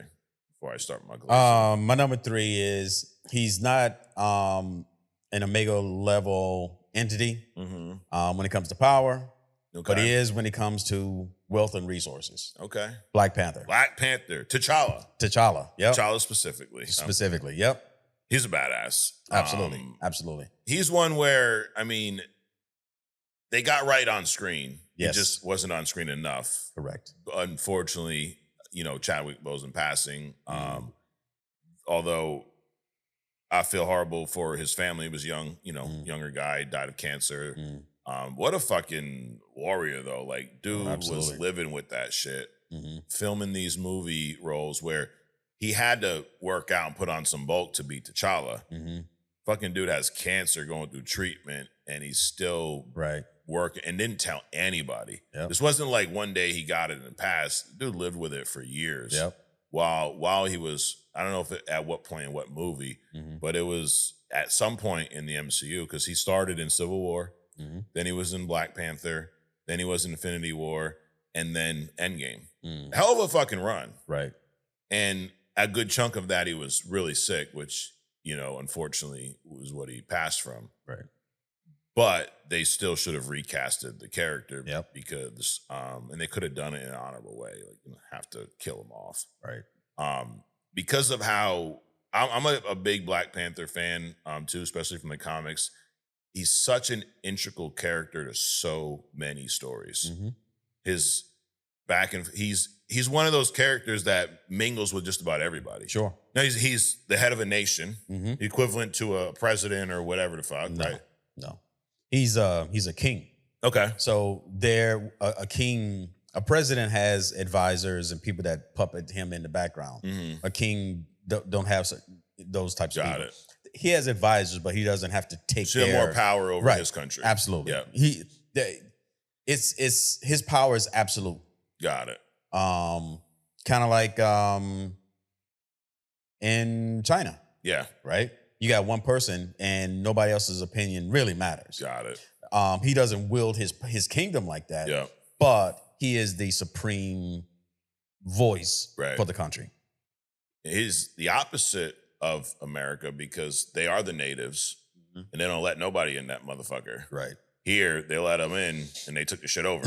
Yeah. Which is why they don't let no one in that motherfucker, never did. Now, they have all the tech in the world. Sure. But going back to like the origins when this meteorite or whatever, this rock hit fucking Wakanda with, vibranium, they realized what they had and shielded themselves from the outside world. So remember I was talking about in other stuff, what if aliens aren't from other galaxies, but they're from underground? Antarctica, South Poles and all that kind of stuff. Yep. And all the other portals that places we're not allowed to go, you mean? Exactly. Grand Canyon, maybe, certain parts there. Things like that. So, and the reason that they pop up when we start with our nuclear shit is because our nuclear shit, the bombing, the testing affects their underground territories. Yeah. Right? So think of what if what is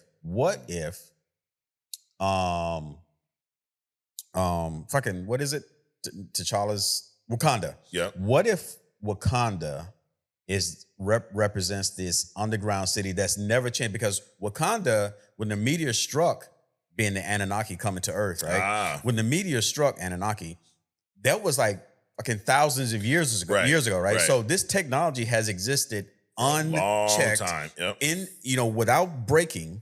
Unlike the Great Floods and the lava, and all the shit that's happened on the surface, this survived. This has survived continuously for thousands of years. Yeah. So Wakanda represents the underground civilizations that never broke up, and they're not letting anybody in, right? Because they're afraid that same thing with Wakanda, we got to preserve this tech. We got to keep this tech, because if they get the tech in their hands, they're gonna do what they probably did fucking several times over, destroy the surface of the planet. So, damn, I'm just saying. You're saying Wakanda's real. Wakanda's real. But it was the Anunnaki. It exists. It wasn't a meteor. And no. Damn. Hey, all I would say to that is, who the fuck knows, Adrian? All right, who the fuck knows? Who the fuck knows? You know what? It sounds good to me. It does. But as you said earlier, you should fact check that one too. Oh, you definitely fact check. But you're going to fact check it against what, though? Yeah, right. The bullshit that they feeding us? Whatever. Yep. Nope. Ask your drunk uncle. They know everything. Not my drunk uncle, but, not your drunk uncle, but No. somebody's drunk uncle. Someone's drunk uncle definitely knows. Yo, I had this guy, fucking random sidebar.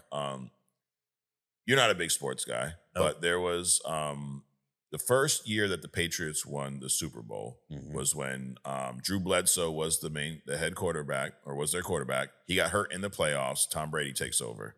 Tom Brady leads the team to the Super Bowl. They win the Super Bowl. Okay. Prior to that, the Patriots fucking sucked. I was on my way to the convenience store because I was, I was burning the devil's lettuce, Adrian, and you get the munchies. And, I was probably, 15, younger, something like that, 14. I'm heading down to the convenience store, the gas station. There's a fucking crackhead outside. I mean, you know where I lived, Adrian. There's crackheads. It happens, right? Yeah. You just homeless. They don't mean no harm. Hey, what's up? Whatever. Don't fucking get close to me. I'll knock your ass out. If not, you just mind your business. Sure. They try to talk to you too. So he's like, hey. It's like, what's up, bro? Fucking Patriots are going to win this year, bro. This was like the winter before. Mm-hmm. And I'm like, bro, what the fuck are you talking about? I thought nothing of it. You know what the fuck happened that next year? Patriots won. Patriots won, dude. Mm. Fucking, there's some knowledge in crack, Adrian. I'm just kidding. Wow, But- what a point What to a point. make. Yeah. I mean, he told me that. He told me that, dude. And then it fucking happened, bro. You know? Yo, listen, I'm one. I had a series of things happen to me in my life, and it was like, yo, if someone's telling me to get answers from a drunk or a crackhead or whatever, a fucking dog, I'm gonna go up and I'm gonna listen. Yeah. Because the information, the inspiration can come from anywhere, anything at any time. Right. You don't know what the delivery system is. You just got to be, open to receive. Absolutely. Yep. So, anyways. No Diddy. It's funny that no Diddy. It's funny that both of our number threes, they have a lot in common. Doom and T'Challa. They're both the head of a nation, right? They both will protect their people first. Yep. They both are geniuses. Yep. They both have some awesome tech. Mm-hmm. Doom, where he's infusing magic and things like that. T'Challa with what they can do with vibranium is fucking borderline magic almost. And I just, Doom, he's a dictator, right? Mm-hmm. Not a king, but might as well fucking be one. Thin line. Yeah, real thin line, Yep. dude. It's fucking semantics. It's how you wield the power. Yes. Or how you wield the position. And both could be looked at, probably more Doom than T'Challa, as walking that line. Now, Doom's been full villain at times. Sure. But they are going to put their people first. Mm-hmm. And depending on who's on the opposing side, you could be looked at as a villain as such. But again, probably more Doom than T'Challa. But two badass motherfuckers, dude. Yeah. All right, number 2, Adrian, we're getting to the top. Mm-hmm. They say the cream rises to the top. You ever heard that? I have. Has something to do with milk or something? Yeah, that stuff that no human is supposed to be consuming. That. Cow milk. Yeah. Where they get butter and cheese, and half of the shit they feed us from the cow's titty, Adrian. All right, number 2, my boy, Eric Magnus himself, Eric Ledger, Magneto, badass motherfucker. Who's your number 2? Iron Man. Real? Yeah. Wait a minute. Now I'm fucking confused, Adrian. No, there's no confusion. Iron Man's your number 2. Yes. He's been your number 1. Yep. For a long time. There's a shakeup. There's a shakeup. All right. So now stay tuned to find out. Stay tuned for like 3 more minutes. Right? Stay tuned like it's so far away. But Magneto, Iron Man, they both wear helmets. I mean, they got that in common. There's that. Interesting battle, though. Magneto obviously controls magnetic fields. Yeah. It's a lot deeper than just metal, right? Like you can literally... Well, what people don't understand is the magnetism is part of this whole spectrum, which includes light, heat, obviously electricity.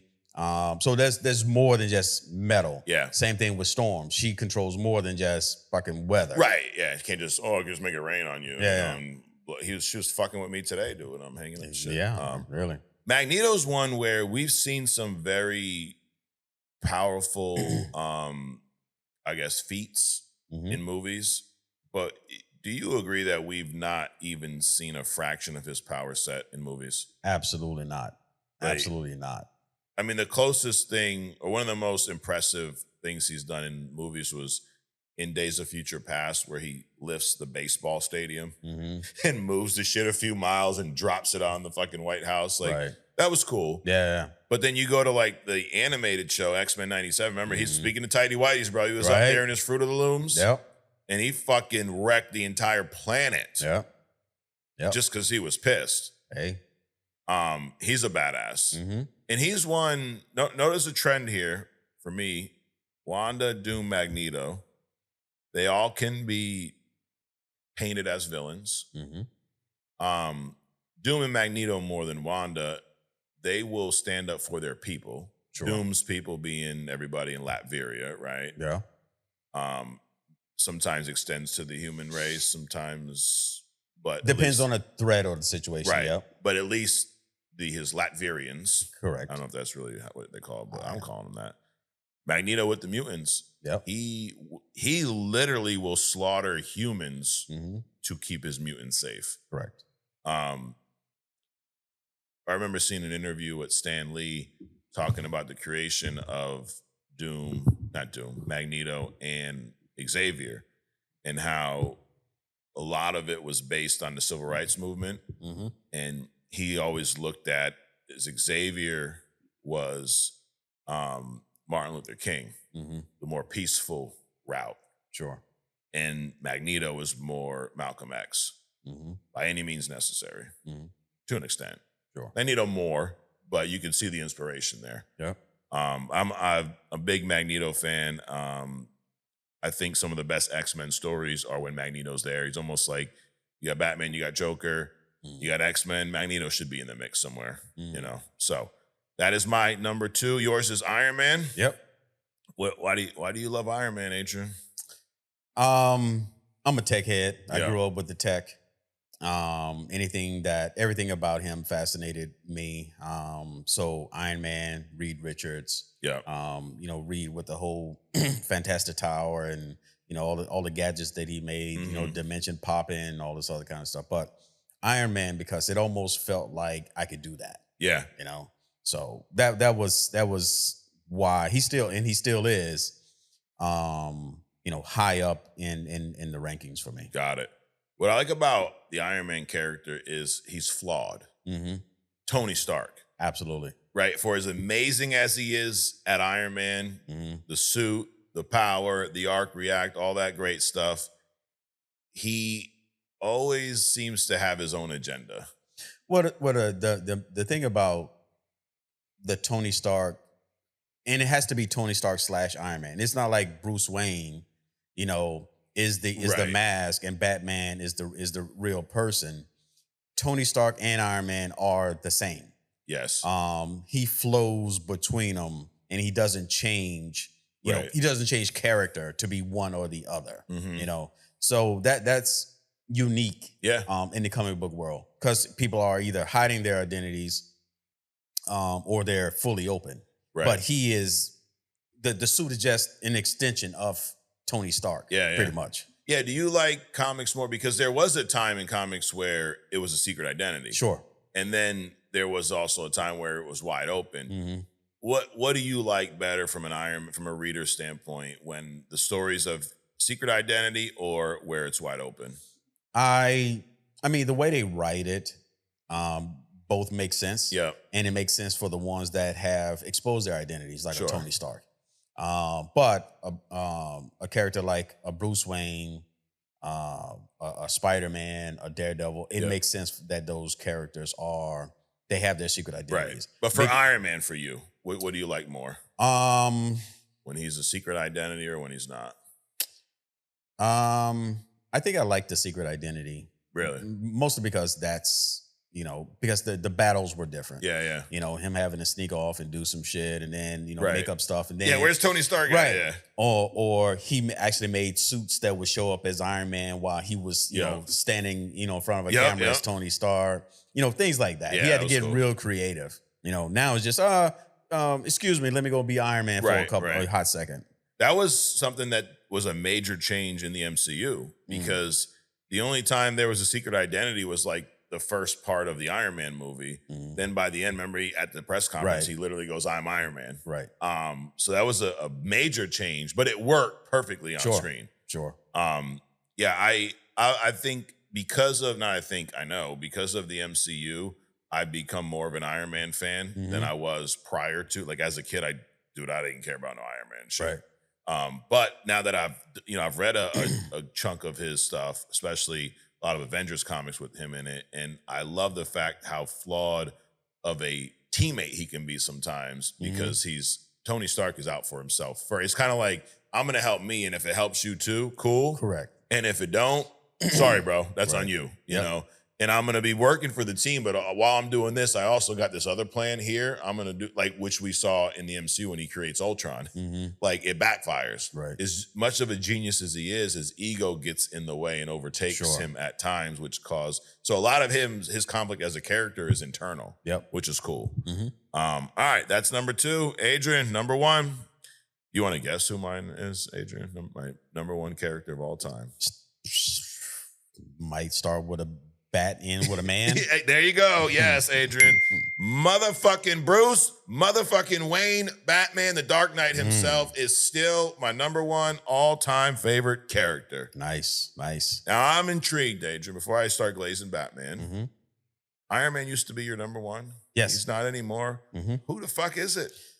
Well, you can continue glazing because Batman. Really? Number one, yep. What the fuck happened here? We're going to have a Batman glaze party, me and you. So, Tony Stark, Iron Man, does a lot. But if you look at Batman, so now that Tony is public, right? He's less, it's different. Okay. It's different. But the big thing is that Batman is just so dynamic. His stories are so dynamic and so vast and so many. Yeah. So Tony's, most of his stuff, a lot of his stuff is based on his Playboy, his millionaire, his companies, his things like that. You get a little bit of Iron Man. With Batman, you get a lot of the character that you actually like. Which is that Cape Crusader, that detective, that Dark Knight, and then the complexity, the complex characters that he gets involved with. The Harley Quinns and the Catwomans and the Jokers and this and that, and then just they're both flawed. Tony Stark with his ego and Batman with his fucking psychotic, his sparkling personality. Right, exactly. So, But I just think that Batman, the fact that Batman, anybody he meets, he immediately figures out who you are, what you're about, and what your weakness is. Yeah. And the fact that he had a whole dossier on how to neutralize the entire Justice League, that's just badass, dude. Tony Stark, he would figure it out. Sure. On the go, but that's like Batman's first inclination. He walks around with a Superman stopper, a sliver of kryptonite in his belt everywhere he goes. So he's just so much more dynamic and you just gotta imagine being in his head where his fucking mind is most of the time, which is pretty much everywhere. Right. I mean, think about it. He designed, funded, and built the Watchtower. Yep. Which is basically a military grade satellite that floats over the planet. That everybody has a problem with, right? Yep. All the bad gear that he designed. It's just everything. He's just all over the place. So, damn. So you're saying his genius may outrank? Oh, absolutely not. No. Okay. No, absolutely not. It's just for the same. He's a savage the way Wonder Woman is a savage. Okay. To me, right. Yeah. And to me, matter of fact, because Wonder Woman had this like threesome with him and Soups. Right, no, Soups wasn't even on my list, not even honorable mention. I know, right? Nowhere. I think he would be a better match, and I think Diana would agree. Bruce Wayne and Diana would be a better match than Superman and Diana. Oh yeah, but she couldn't get Bruce because Bruce was like, whatever, you're God and all this kind of stuff. Yeah. But my mind is other places and shit. Damn, wow, double glazing the Batman, Adrian. For a lot of the same reasons you mentioned is why he's my number one. He's probably the first superhero I remember even being introduced to as a kid. He's one of those, I think you said this about some character, maybe it was Iron Man. I don't ever remember not knowing who Batman was and being a Batman fan. And what's interesting is that your relationship with Iron Man was my relationship with Batman growing up. Really? The only DC character I really knew about was Superman because of the movies. Okay. And I got introduced, to, a couple of them through the Justice League, the cartoon in the 70s or 80s or 70s. But that was about it. Got it. So I grew into Batman as opposed to knowing about him from the get-go. So you probably read more Batman just doing this show for the past couple of years. We reviewed a shit ton of Batman stuff. Dude, it's just... people ask me all the time about DC Comics, and I'm like, you mean Batman comics? Like, what's your favorite DC comic? Batman. Right. Which one? Any Batman. Like, they're It's better is subjective, right? For me, they're better stories. I enjoy them more. Sure. I enjoy the dark gothic look. I enjoy the mystery element to a lot of these comics, murder mystery usually. I enjoy his interactions, like you said, with his villains. Like the whole, because you look at Batman, it's not just Batman the character. You get Gotham, you get Alfred, you get the Robins, you get, Joker, you get Two-Face, you get Catwoman, you get all of this shit. And that as a whole package is why he is number one. Like, and I just have a lot of respect for any character that has these rules, whether I agree with them or not. Like, it used to annoy the shit out of me, but I respect Cap being a Boy Scout. Be who you fucking gonna be. Right. I love it. Be a pain in my fucking ass Boy Scout. You ain't willing to do shit, but that's who you are. Same thing with Superman. Yep. Same thing with Cyclops. I respect it. Wolverine, not so much. He ain't no Boy Scout. He'll fucking claw you right through your jaw and then go finish his lunch. I respect that too.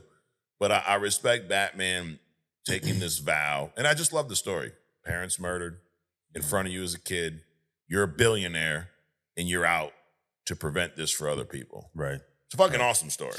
And I mean, you think about the discipline that he's, theoretically put himself through. Yeah.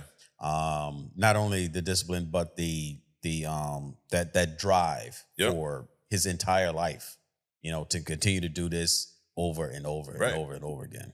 Like we were talking about Knightfall, and Bane, in analyzing Batman, realized his one weakness is he don't stop. He ain't got no chill, bro. Right. But he'll lock you up. Next thing you know, he's looking for someone else. He's trying to solve this mystery while this one's going on, while he's fighting this guy. He ain't gonna stop.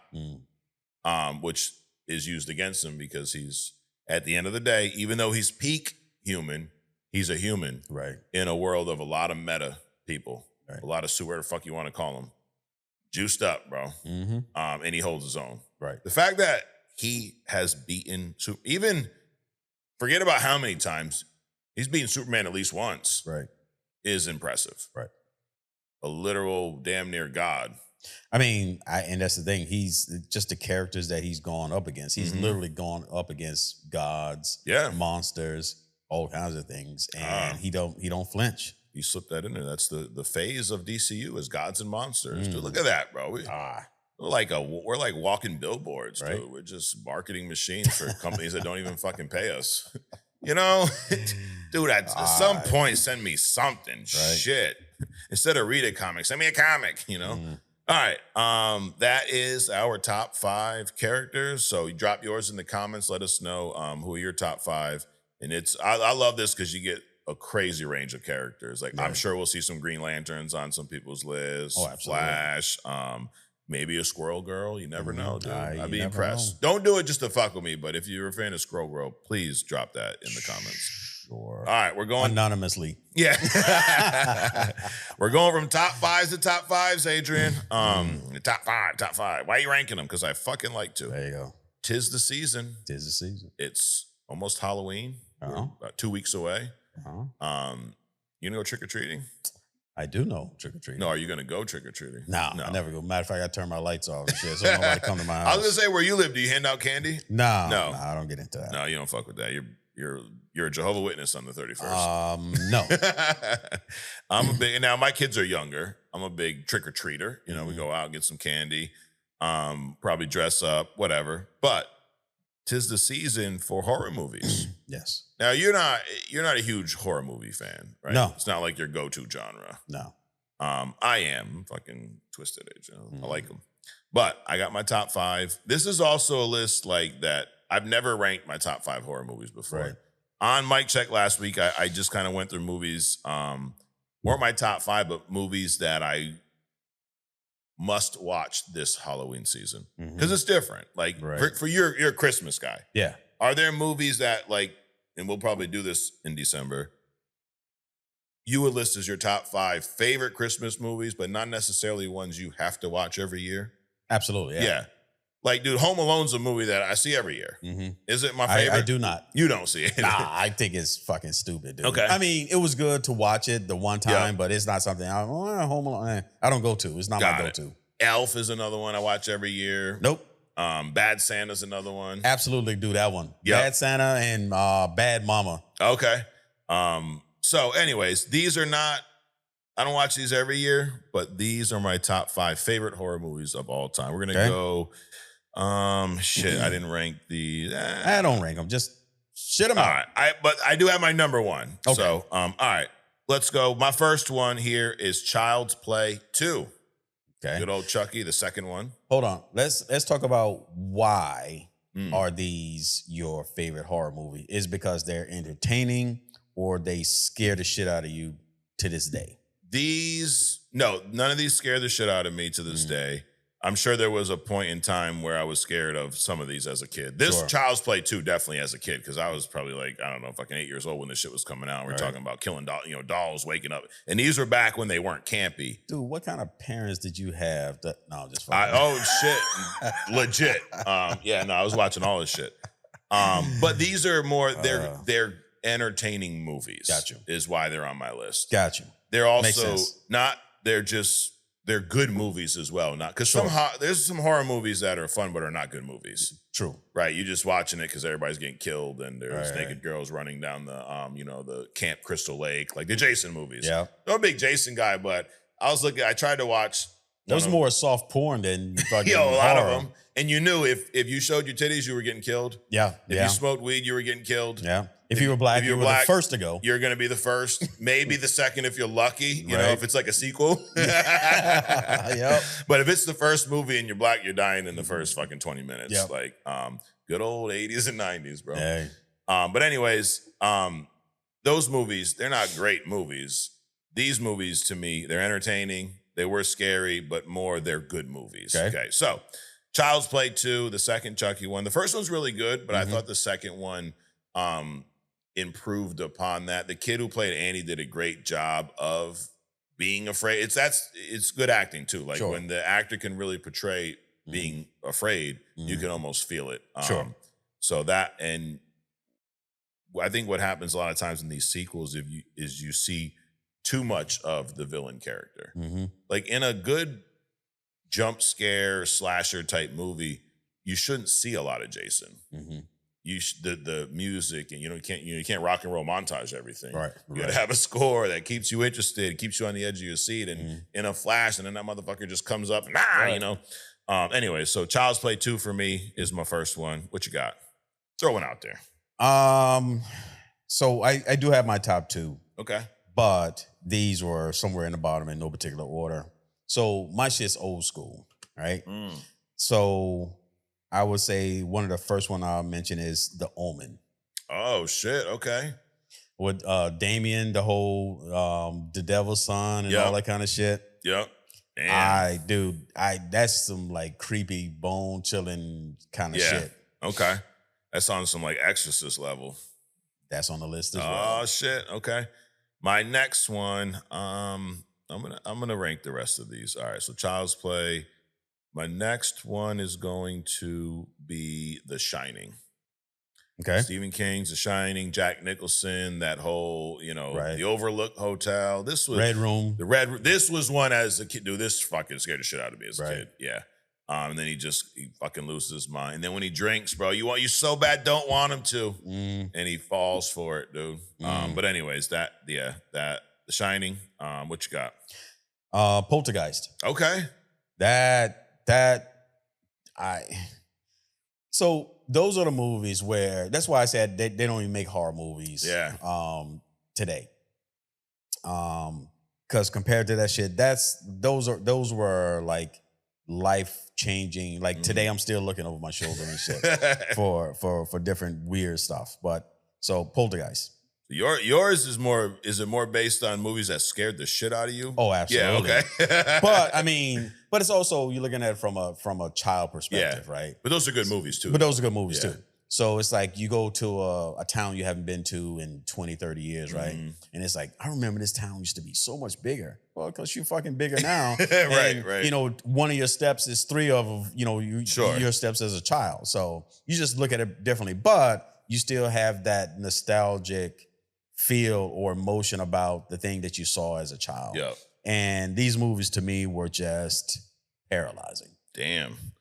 All right. So my next movie on this is, speaking of the Halloween season, Adrian, it's the first Halloween movie. The OG, Michael Myers, Wes Craven. I think there are a lot of bad Halloween movies. Right. But the first one is the best, in my opinion. Yeah. Jamie Lee Curtis as the sister. And just the beginning of that movie, that one shot of Michael Myers as a kid. You just see out the mask. Remember this? Right. And he's just walking into the house and he fucking kills the his sister's boyfriend. Fucking loses his shit. He's a tap little kid. Right. But it was just that shot was awesome. And then this movie, I think it still holds up to this day, dude. Yeah. I got for the third one, The Howling. Okay. So this was like the werewolf genre. They're gonna say Twilight, you know? Nah. No. So that's when for me it's kind of like they brought werewolves to the forefront. Okay. Because before then it was like, you had the Mummy. I mean, you go way, way, way back. The Mummy. You had some Dracula shit, but this was like when organized, when they started the fast running zombies. To me, this was like the pack of wolves versus the lone werewolf kind of a deal. So. Got it. I said Wes Craven, but Halloween was John Carpenter. And speaking of the scores, like Halloween had a theme. Like you knew that fucking music. You knew that you knew Michael Myers was coming. Even in Jason, you had the whatever the fuck that little shit was. Instead, you got, let's put a fucking 80s rock song on, bro. We don't fucking imagine James Gunn directing a horror movie. I don't know. Everybody getting killed and we're playing Metallica. Wow. Anyways, so speaking of Wes Craven, who did not direct Halloween, he did direct my number 2, though. I got a theme here. The OGs, the first Nightmare on Elm Street, the OG Freddy Krueger. Right. He shows, this is one that scared the shit out of me as a kid because he killed you in your sleep. Well, then what does that do to a little kid? Now you're afraid to go to sleep. Right. Freddy's gonna come in my dreams and fucking kill me. Yeah. He hasn't done that yet. He has not. That was a great fucking movie. Yeah. The movie still holds up. And you talk about the score of that one, dude. The James Gunn. That's my number 2. What you got, Adrian? The Exorcist. Ooh, okay. The head spinning, fucking vomitorium. That was, yeah. It was polarizing as a kid. Yeah, no, I remember being freaked the fuck out on that. I watched it on regular TV too, just even on cable, the approved version. Number 2, I said Nightmare. You said Exorcist. Now the number 1. This may shock some people. My currently, as of today, can change tomorrow. My number 1 favorite horror movie is Scream, the OG Scream, the first one. Another Wes Craven. What I like about this movie is it's a classic slasher movie that makes fun of classic slasher movies, and it's still, this is it's not scary, right?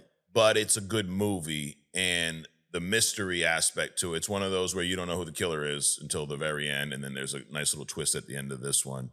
But this movie holds up. One of the things they did really cool in this movie was they casted Drew Barrymore as one character in this movie. And at the time, if Drew Barrymore was in the movie, you're thinking she's going to be a main star. Well, she was killed in the first scene of the movie. And I remember seeing, I went to the movie theaters to see this, and I remember seeing this like, oh shit, like where the fuck we going now? Right. Like imagine you cast Robert Downey Jr., he's going to be the star. And before the opening credits, he's offed. You're like, holy shit, we're in for some. And this was it was bloody. So Scream's my number 1 right now. What you got? Interesting. You got a movie as your number 1 that's not really that scary, right? But it's kind of in the same genre. Now, I say that because my number 1 is a more recent movie. Okay. And like I said earlier, they don't make horror movies like today, but this one movie is close. Okay. It's called Where. W-E-R. Got it. And I saw this movie. I was just browsing through Netflix, dude, and I ran across this movie. I'm like, let me watch this shit. Fucking phenomenal. It is absolutely savage the way they portray. It's almost like watching a comic book movie. Yeah. And the werewolf is a supervillain. No shit. So I would recommend this movie to anyone. It has pretty much everything in it. So WER, WER. I never even fucking heard of that movie. Well, you've heard it from me because I've told you. But I mean, I'm just saying, outside of here, no. Yeah. Outside of here, that movie doesn't exist, Adrian. No. Hey. WER? I'll check it out. I'll add it to my long fucking list. But I grew up. It's funny you were joking, but I grew up being allowed to watch this shit, dude. I was a kid. Like, I remember my dad had a friend who collected old VHS. You remember VHS? What's that? Yeah, of course. He collected VHS tapes, and he had them all. He had a horror collection. He let me borrow his Jason collection, and at this time, I think it was up until maybe the Jason X movie, the 10th one. So he gave me 10 fucking VHS, and I watched all of them, dude. And most of them are not good, honestly. Good movies, Right. Good slashers, sure, they're great for their time. But I love horror movies, and I agree with you though. The new ones, they don't hit like it's the same story told. It's always a fucking demented kid now. It's always some religious shit. It's all like it's the same. No originality. No, you know? Nope. Sinners was. I thought you were going with Sinners. Would you call Sinners a horror movie? No. It has some it was elements. a good movie, but it's like to me it's like on the same level of like a Twilight or some shit like that. Yeah, I wouldn't go that far. Twilight drama. I would call it a drama. Yeah, like it had some horror elements. Sure, some parts of it, but I wouldn't call it a full blown horror movie. The Conjurings. Have you ever seen any of those? The first two are, dude. You want to talk about some movies that were fucking creep the shit out of you the first couple times watching them? Those two, those hold up. But then it's just like there's too many of them. There's The Conjuring 2, this one, Last Rites, and then there's the Annabelle ones that connect, and there's the Nun. There's like fucking 12 movies, bro. Right. Like the fucking Ring and all this stuff. For real, we didn't bring that shit. Dude, up. The Ring was a good one. Yeah, that was like honorable mentions. I think The Ring would be on mine. Yeah. I really, really like Alien, the first one. I don't know where I would put that. Was it sci-fi or horror or I think a lot of people consider that first one. I tried to watch it, by the way. Yeah. Because we were talking about Aliens, the second one, right. the James Cameron one. But there's that Alien from 1976, bro. Try to watch it. No? It was hard to. It was old, you know. It looked fuzzy and things, and I couldn't. It was slow and boring. But it's I don't know. Funny. It's like they changed. I've seen like some 1930 films, that look better than the 1980 films. It's like in the 80s, they's like, fuck it, we're gonna throw out all the good fucking film, and shoot on this bullshit. So everything's like fuzzy and fucking. It looks like a bad picture blown up 1,000 times. Yep. And it's just hard to read. But then in the 90s, it resets and it's good again. Correct. So it's like all the 80s shit. It's like it's hard to what get. What am I looking at? It really like is. It's like you're looking at 720 pixels or something. Yeah, and then someone dropped it in and tried to expand it to 4K. It's like, what is all this shit? Yeah. My kids would call it doo-doo shat, you know? It's buns, as the kids say.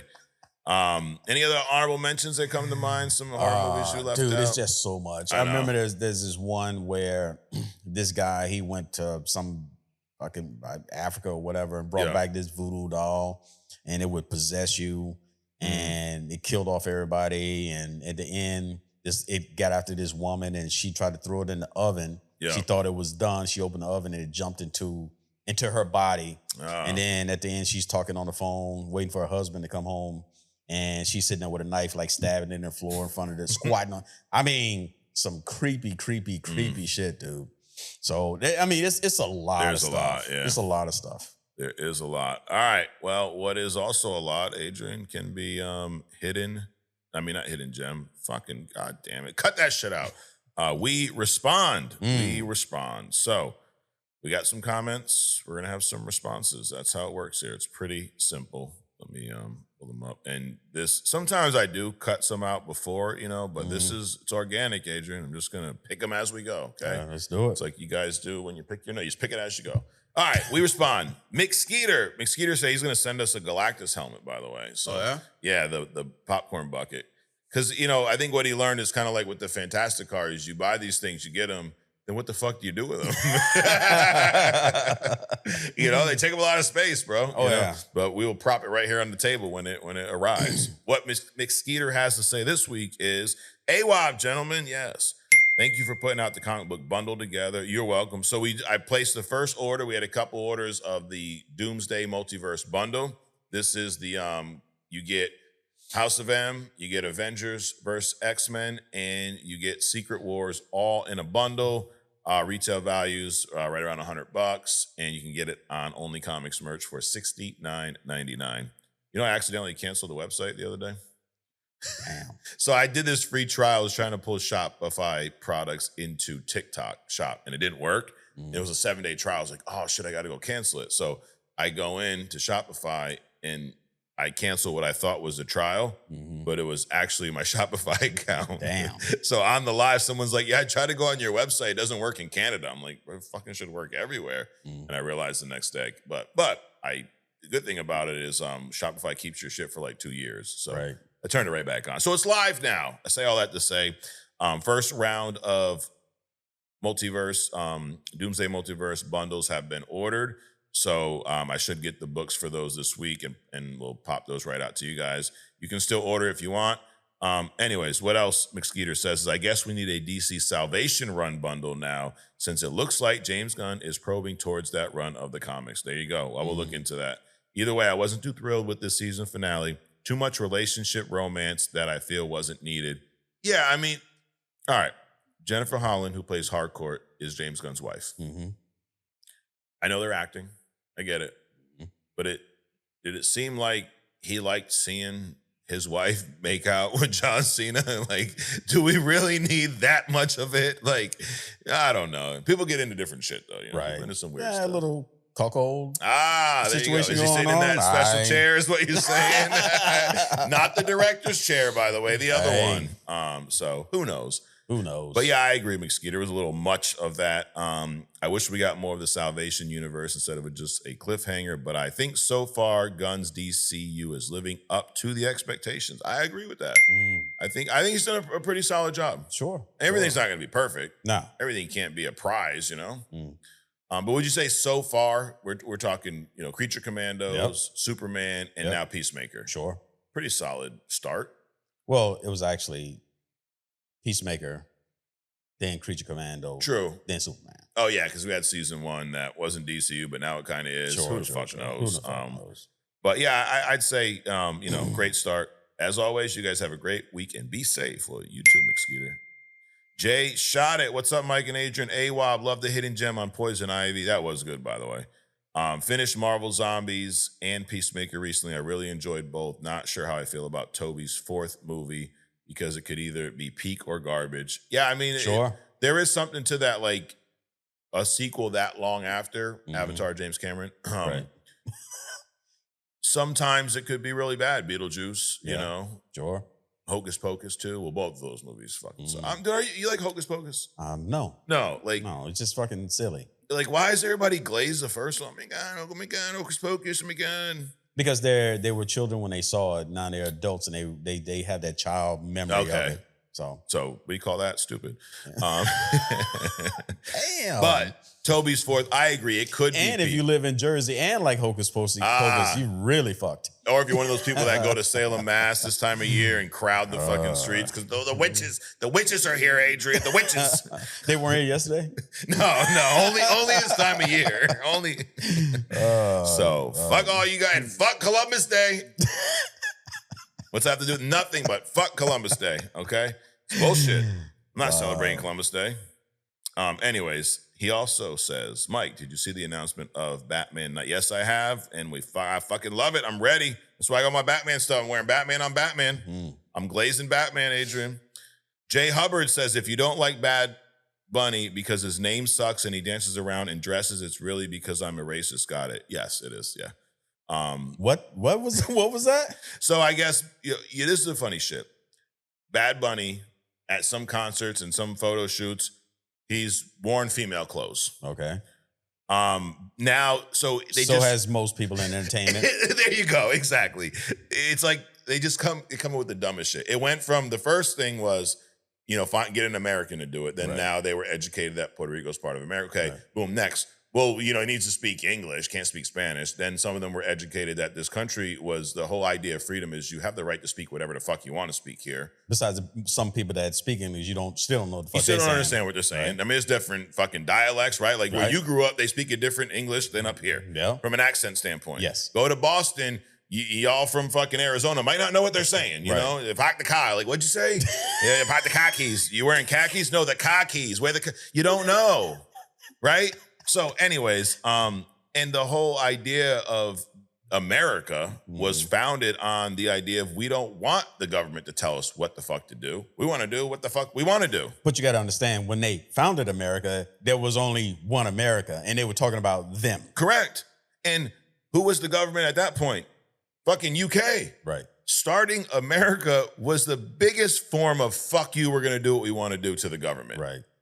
At the time. So, anyways, and then now the new thing is the dresses. Well, you really want someone like this to perform the Super Bowl?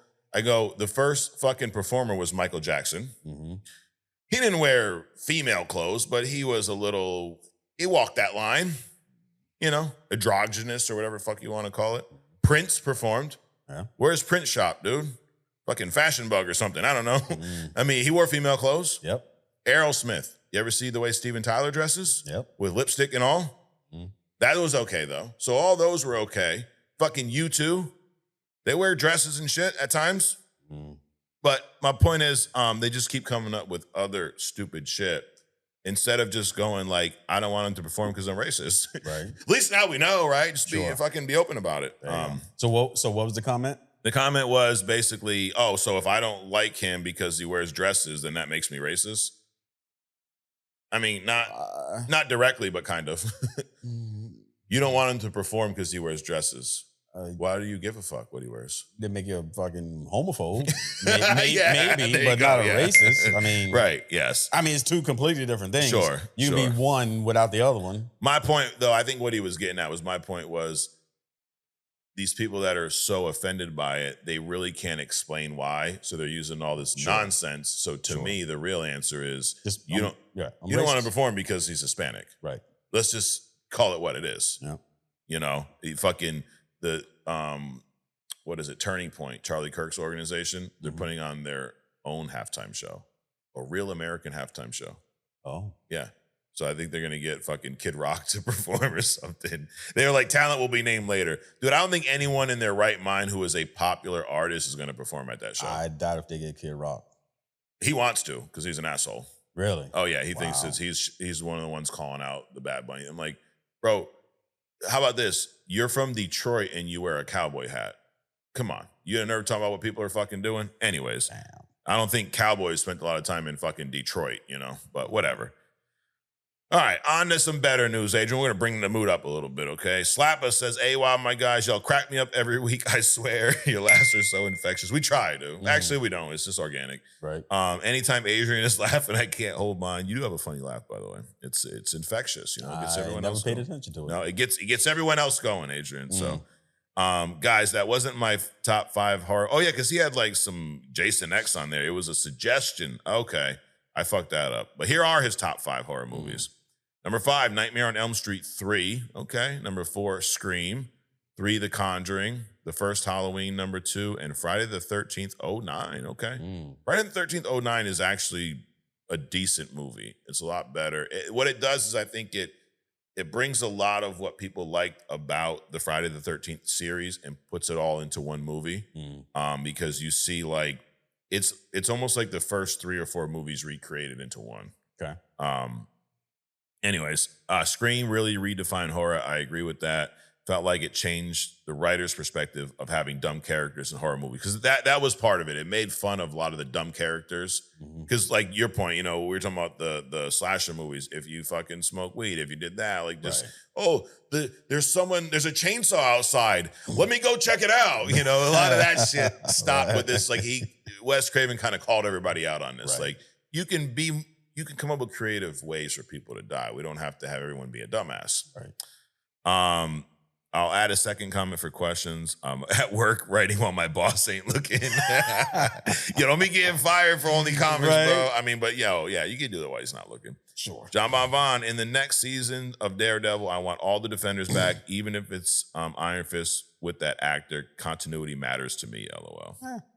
I can agree. Yeah, because you, as much as you're not a fan of that, I think you've even said that before. Yeah. Just fucking bring him back. Who cares?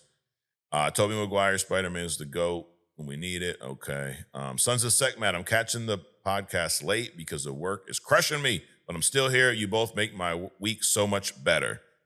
We're trying, bro. I'm trying. Another working class individual. Yep. You know, you got to get that money, Sons of Sekhmet. Maple Grove says also about Ireland in language not being Irish. It's because the English colonized us.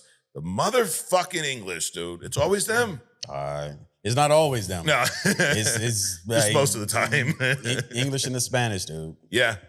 They colonized them. We had to fight to get our country back, which we did thanks to the 1916 freedom fighters. But the countries up north, 6 of them are all still owned by England. We do learn Irish in school, though, and you need it to be in the police force. Okay, that's interesting. AWAB, and he also says, an extra special banger this week because I'm getting married. Well, congrats Maple Grove. Man. Congrats. My man. Questions regarding sequels. What franchises do you think has a better second movie than the first? I love Blade, but recently watched Blade 2, and I think it's better. Okay, I prefer the story and action. Other ones are the Captain America, Winter Soldier. I agree with that. Mm-hmm. Iron Man 2. Ooh, I don't agree with that. I think the first one's better. Batman The Dark Knight. Definitely agree with that. X-Men 2 and Spider-Man 2. I definitely agree with that. Another one that comes to mind for me is Star Wars. Terminator, yep. Terminator 2 is better than the first one. Star Wars Empire Strikes Back is better than the first one. What else? Black Panther 2? No?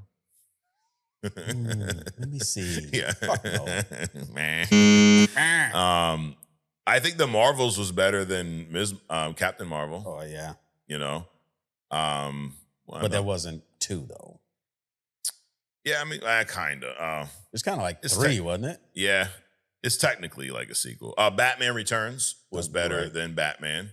That's another one. So, I think those are a few that come to mind right away. Let's see. Eat Beef Yummy. I've searched everywhere for the comic where Ghost Rider. Oh, so Adrian, we say fact check shit, right? Yep. Remember last week or the week before, we were talking about Ghost Rider's penis stare? Mm-hmm. Not the penis stare, but the penis stare. Yep. And I said that he gives Kingpin the penis stare and doesn't phase him. Mm-hmm. Well, good thing that Eat Beef Yummy has fact-checked this because it was not fucking Kingpin. Was it? You know who it was? It was Frank Castle. It was the Punisher. It was in Devil's Reign. Ghost Rider gave Frank Castle the penis stare. And he was like, bitch, that shit don't bother me. Didn't phase him at fucking all. Close enough. Yeah, close enough. But it makes sense, though. Sure. Right? I mean, Punisher's doing this shit because y'all killed his family, bro. He don't give a fuck. Right. He ain't none of that bothers him. So, all right. The Captain Canada AWOB. Nice catch, though. It was. Which is why we tell you at least 12 times an episode, too. Right. Fact check. Captain Canada AWOB. Wouldn't be mad about a mature 4th Spider-Man movie with Tobey, but it has to be right. Yes. Top 5 horror flicks. Number 5, Exorcist was on your list. Sinister. Nightmare on Elm Street OG was on mine. Conjuring and Halloween OG. It's just a solid fucking list. Lies been popping Friday. They were, bro. I didn't see you last week, though. Where were you? That dude Pablo, Avatar sequel would have been way more impactful if James wouldn't have waited over a decade to release it. 14 years. No, I think it was also the storyline too. That too, Again, yeah. it was just a military movie. You know, they go back to try to fucking do what they did in the first one, and it's just that. He also says, speak of DC animation, have you checked out Aztec Batman? That you were talking about this earlier. Right. Yeah, intriguing. We've been bouncing around the multiverse. I mean, I literally just saw it pop up on the screen this morning. Damn. So I will be checking it out. Last comment, John Bon Von says they should do a Spider-Man 4 between 3 and No Way Home.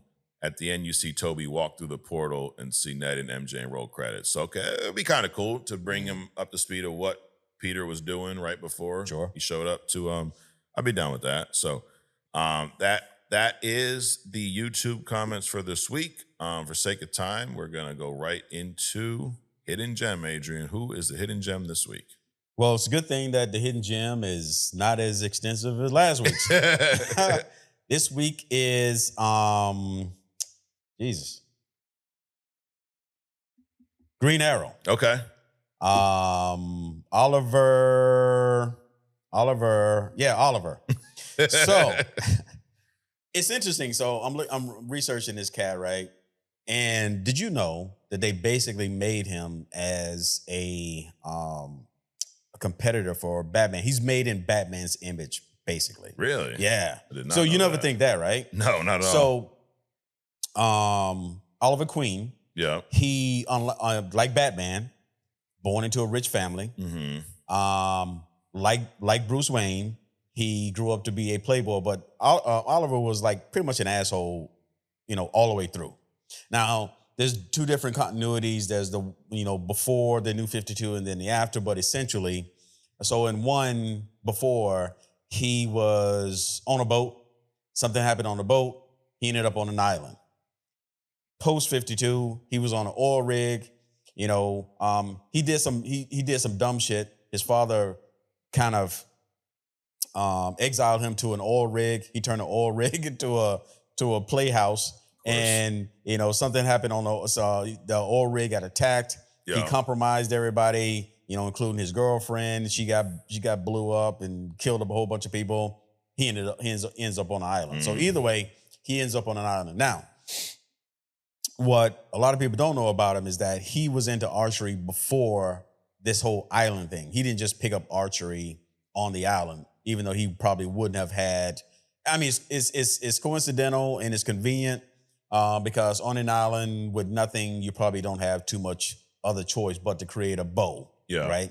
To hunt, to hone your skills. So on this island, he spent like a year, and he really honed his already existing archery skills. He became one of the premier bowmen on the planet, to the point where he can actually ricochet his arrows multiple times to hit opponents. So like Batman, like I said, born into money, took over the company, right? Playboy by day. At some point his identity, I think he was like a couple of years after Batman as premiering. Yeah.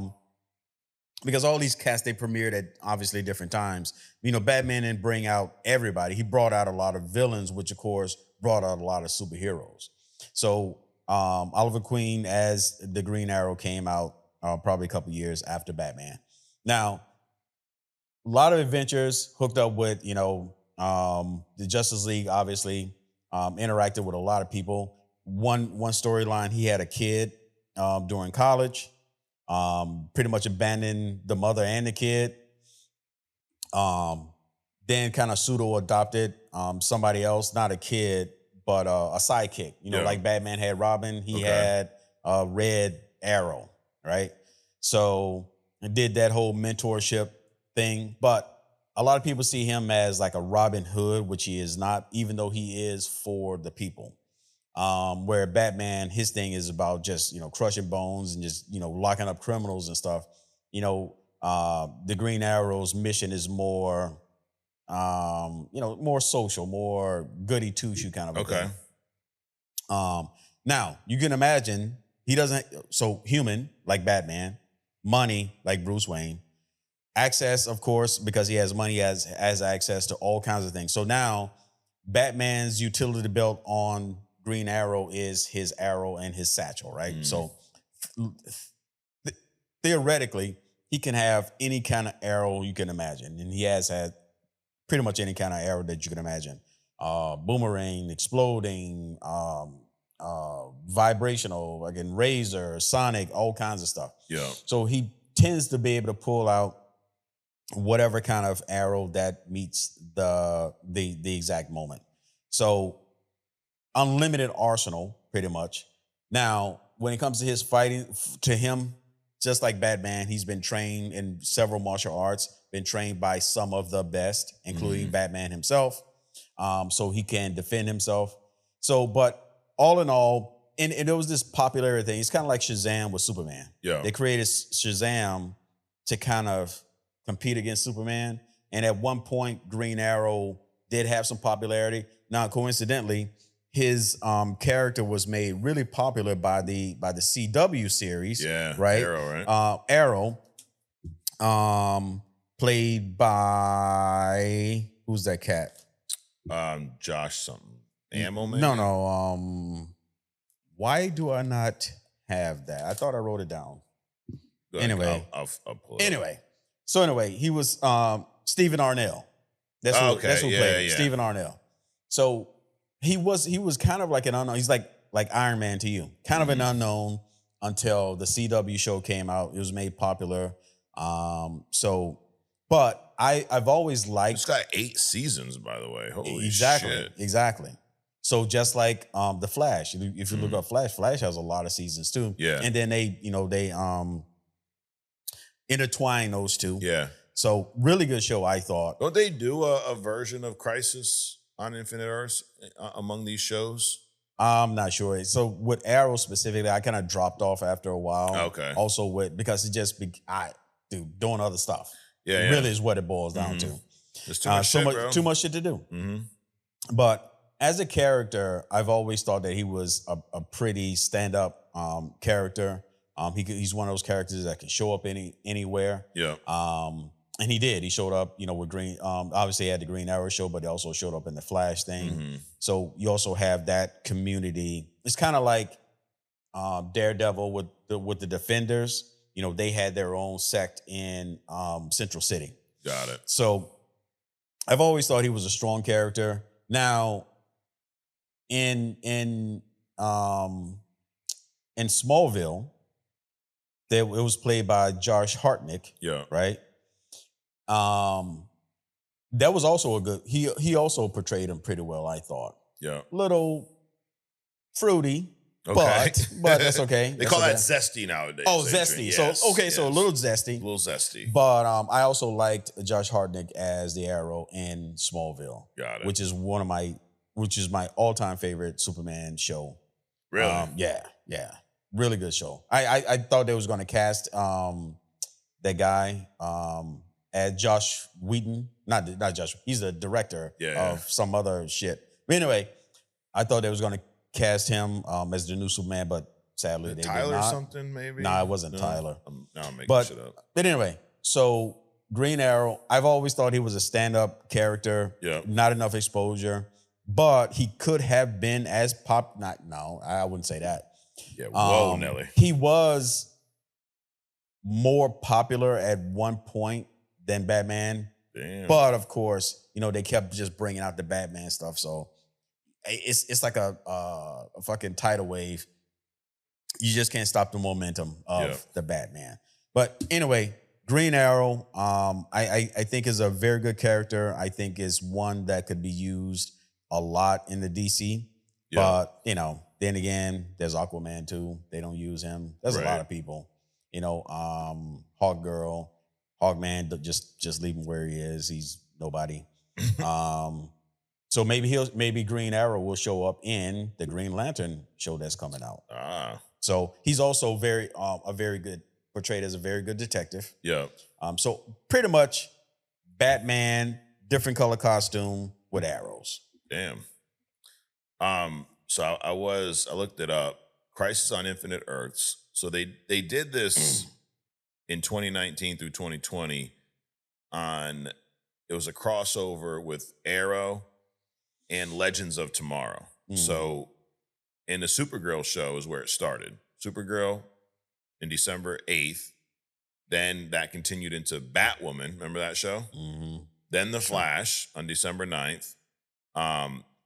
And then it crossed over into Arrow and Legends of Tomorrow on January 14th.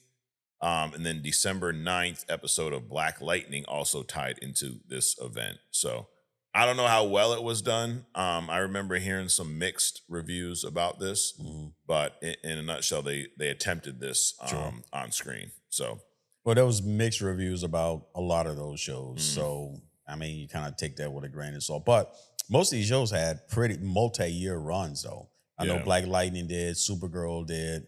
And it just seems like they were on for so long, but then again, the last shows were so long ago. Right. Which is crazy.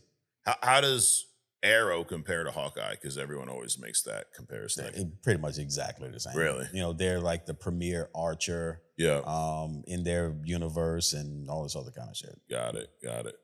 All right, Adrian, you know what time it almost is? It's time for Agree to Disagree. All right. Another 5-star hidden gem right there. I was going to do a mini gem, Adrian. Well, not to steal your thunder, but we're going to do that on other stuff of Wonderman. So I had some stuff. I got some stuff prepared because a couple of things. People have asked for more comic stuff on other stuff. So we're going to give it to them. Sure. And the other thing is, I don't know about you, but I didn't know a whole lot about Wonderman. I know we got the show coming, so I figured we'd do a little crash course on Wonderman. So that will be on other stuff. But right now, we have Agree to Disagree, and then we close the show for the day. Let's do it. But don't worry, because we'll be back next week, right? That's right. So, are you ready? Ready. Agree to Disagree. This is where I give out a handful of my opinions, and Adrian lets me know in his opinion if he agrees or disagrees, and then people in the comics go, read a comic, and you guys suck, and you're Marvel shills, and all this nonsense. Right. And then we just go home. Yeah. It's funny that people used to call us Marvel shills. Green Arrow is from DC. The last few. I was going to say last week too. And the week before that, I think like the last 4 weeks have been DC. Are you a DC shill? No. No. We're just fans of comic books, and we just talk about whatever the fuck we want. There you go. All right. Are you ready? Ready. Number 1. Peacemaker Season 2 was better than Season 1. Agree. But damn, that season finale was a fucking letdown. Holy shit. It wasn't a letdown. Okay. It was a turn in direction, an unexpected direction. Got it. So you agree or not? Disagree. Letdown. Disagree.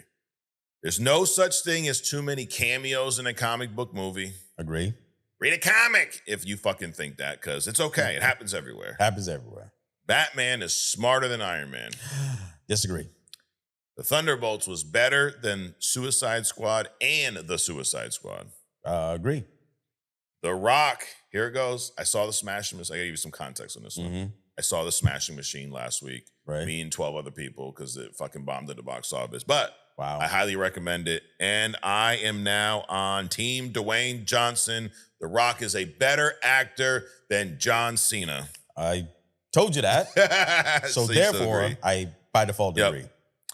Columbus Day is the most ridiculous motherfucking holiday that we still recognize on this Gregorian calendar. I agree. Fuck Columbus Day. And last but not least, pause this video and go to the YouTube page and subscribe to Only Comics. Or if you can multitask, you can do that too. Yes, you have more than Open one up a finger. second screen. Either way. Or one of your other 13 devices that the average person... pull it up on your iPad or your other phone. But the point is, go subscribe to the YouTube. That's it. If you're watching us on TikTok. Because if you like a small sample, what's better than that, Adrian? A bigger sample? The bigger sample? The whole meal. The whole meal. The whole enchilada, as they say. And last but not least, if you are offended at anything we say. This show is only for entertainment purposes. Our opinions that's are where I'm our going. own. Just remember that it's only entertainment, people. Hey, there you go. All right. Adrian, another fun week. Absolutely. Thanks for weathering the storm. Yeah, well, we'll see. We'll see. Yeah. Yeah, you think it's still fucking downpouring out there? Who knows? A nor'easter up here. But you said this before, and I will take our weather over everybody else's weather. Absolutely. New England, yes, you're going to be stuffed up sometime. You're going to be talking like that. It's okay. It happens. And Wake you up can with say, a headache, all kinds of stuff. oh, yeah. You clean out, But you know what you're not going to wake up to? 105 degrees at midnight. Yeah, that. Sweaty. A tornado. Or tornado. An earthquake. Wake up in some underground cavern because the fucking ground open up onto you. Nope, not that. You know. You're going to get some rain, you get a little bit of snow. Mudslide, It's going to be hot. tsunami. It's going to be cold. Crocodiles. Yeah. Boa constrictors, black fucking panthers, whatever in the woods. Whatever, dude. Not here. Not here. So, but yeah, don't move. Stay where you're at, though. Yeah. But anyways, Adrian, thanks for coming out. Absolutely. Another fun show. Guys, thanks for watching. Subscribe if you haven't already. Go to onlycomicsmerch.com. You get that amazing, Only Comics.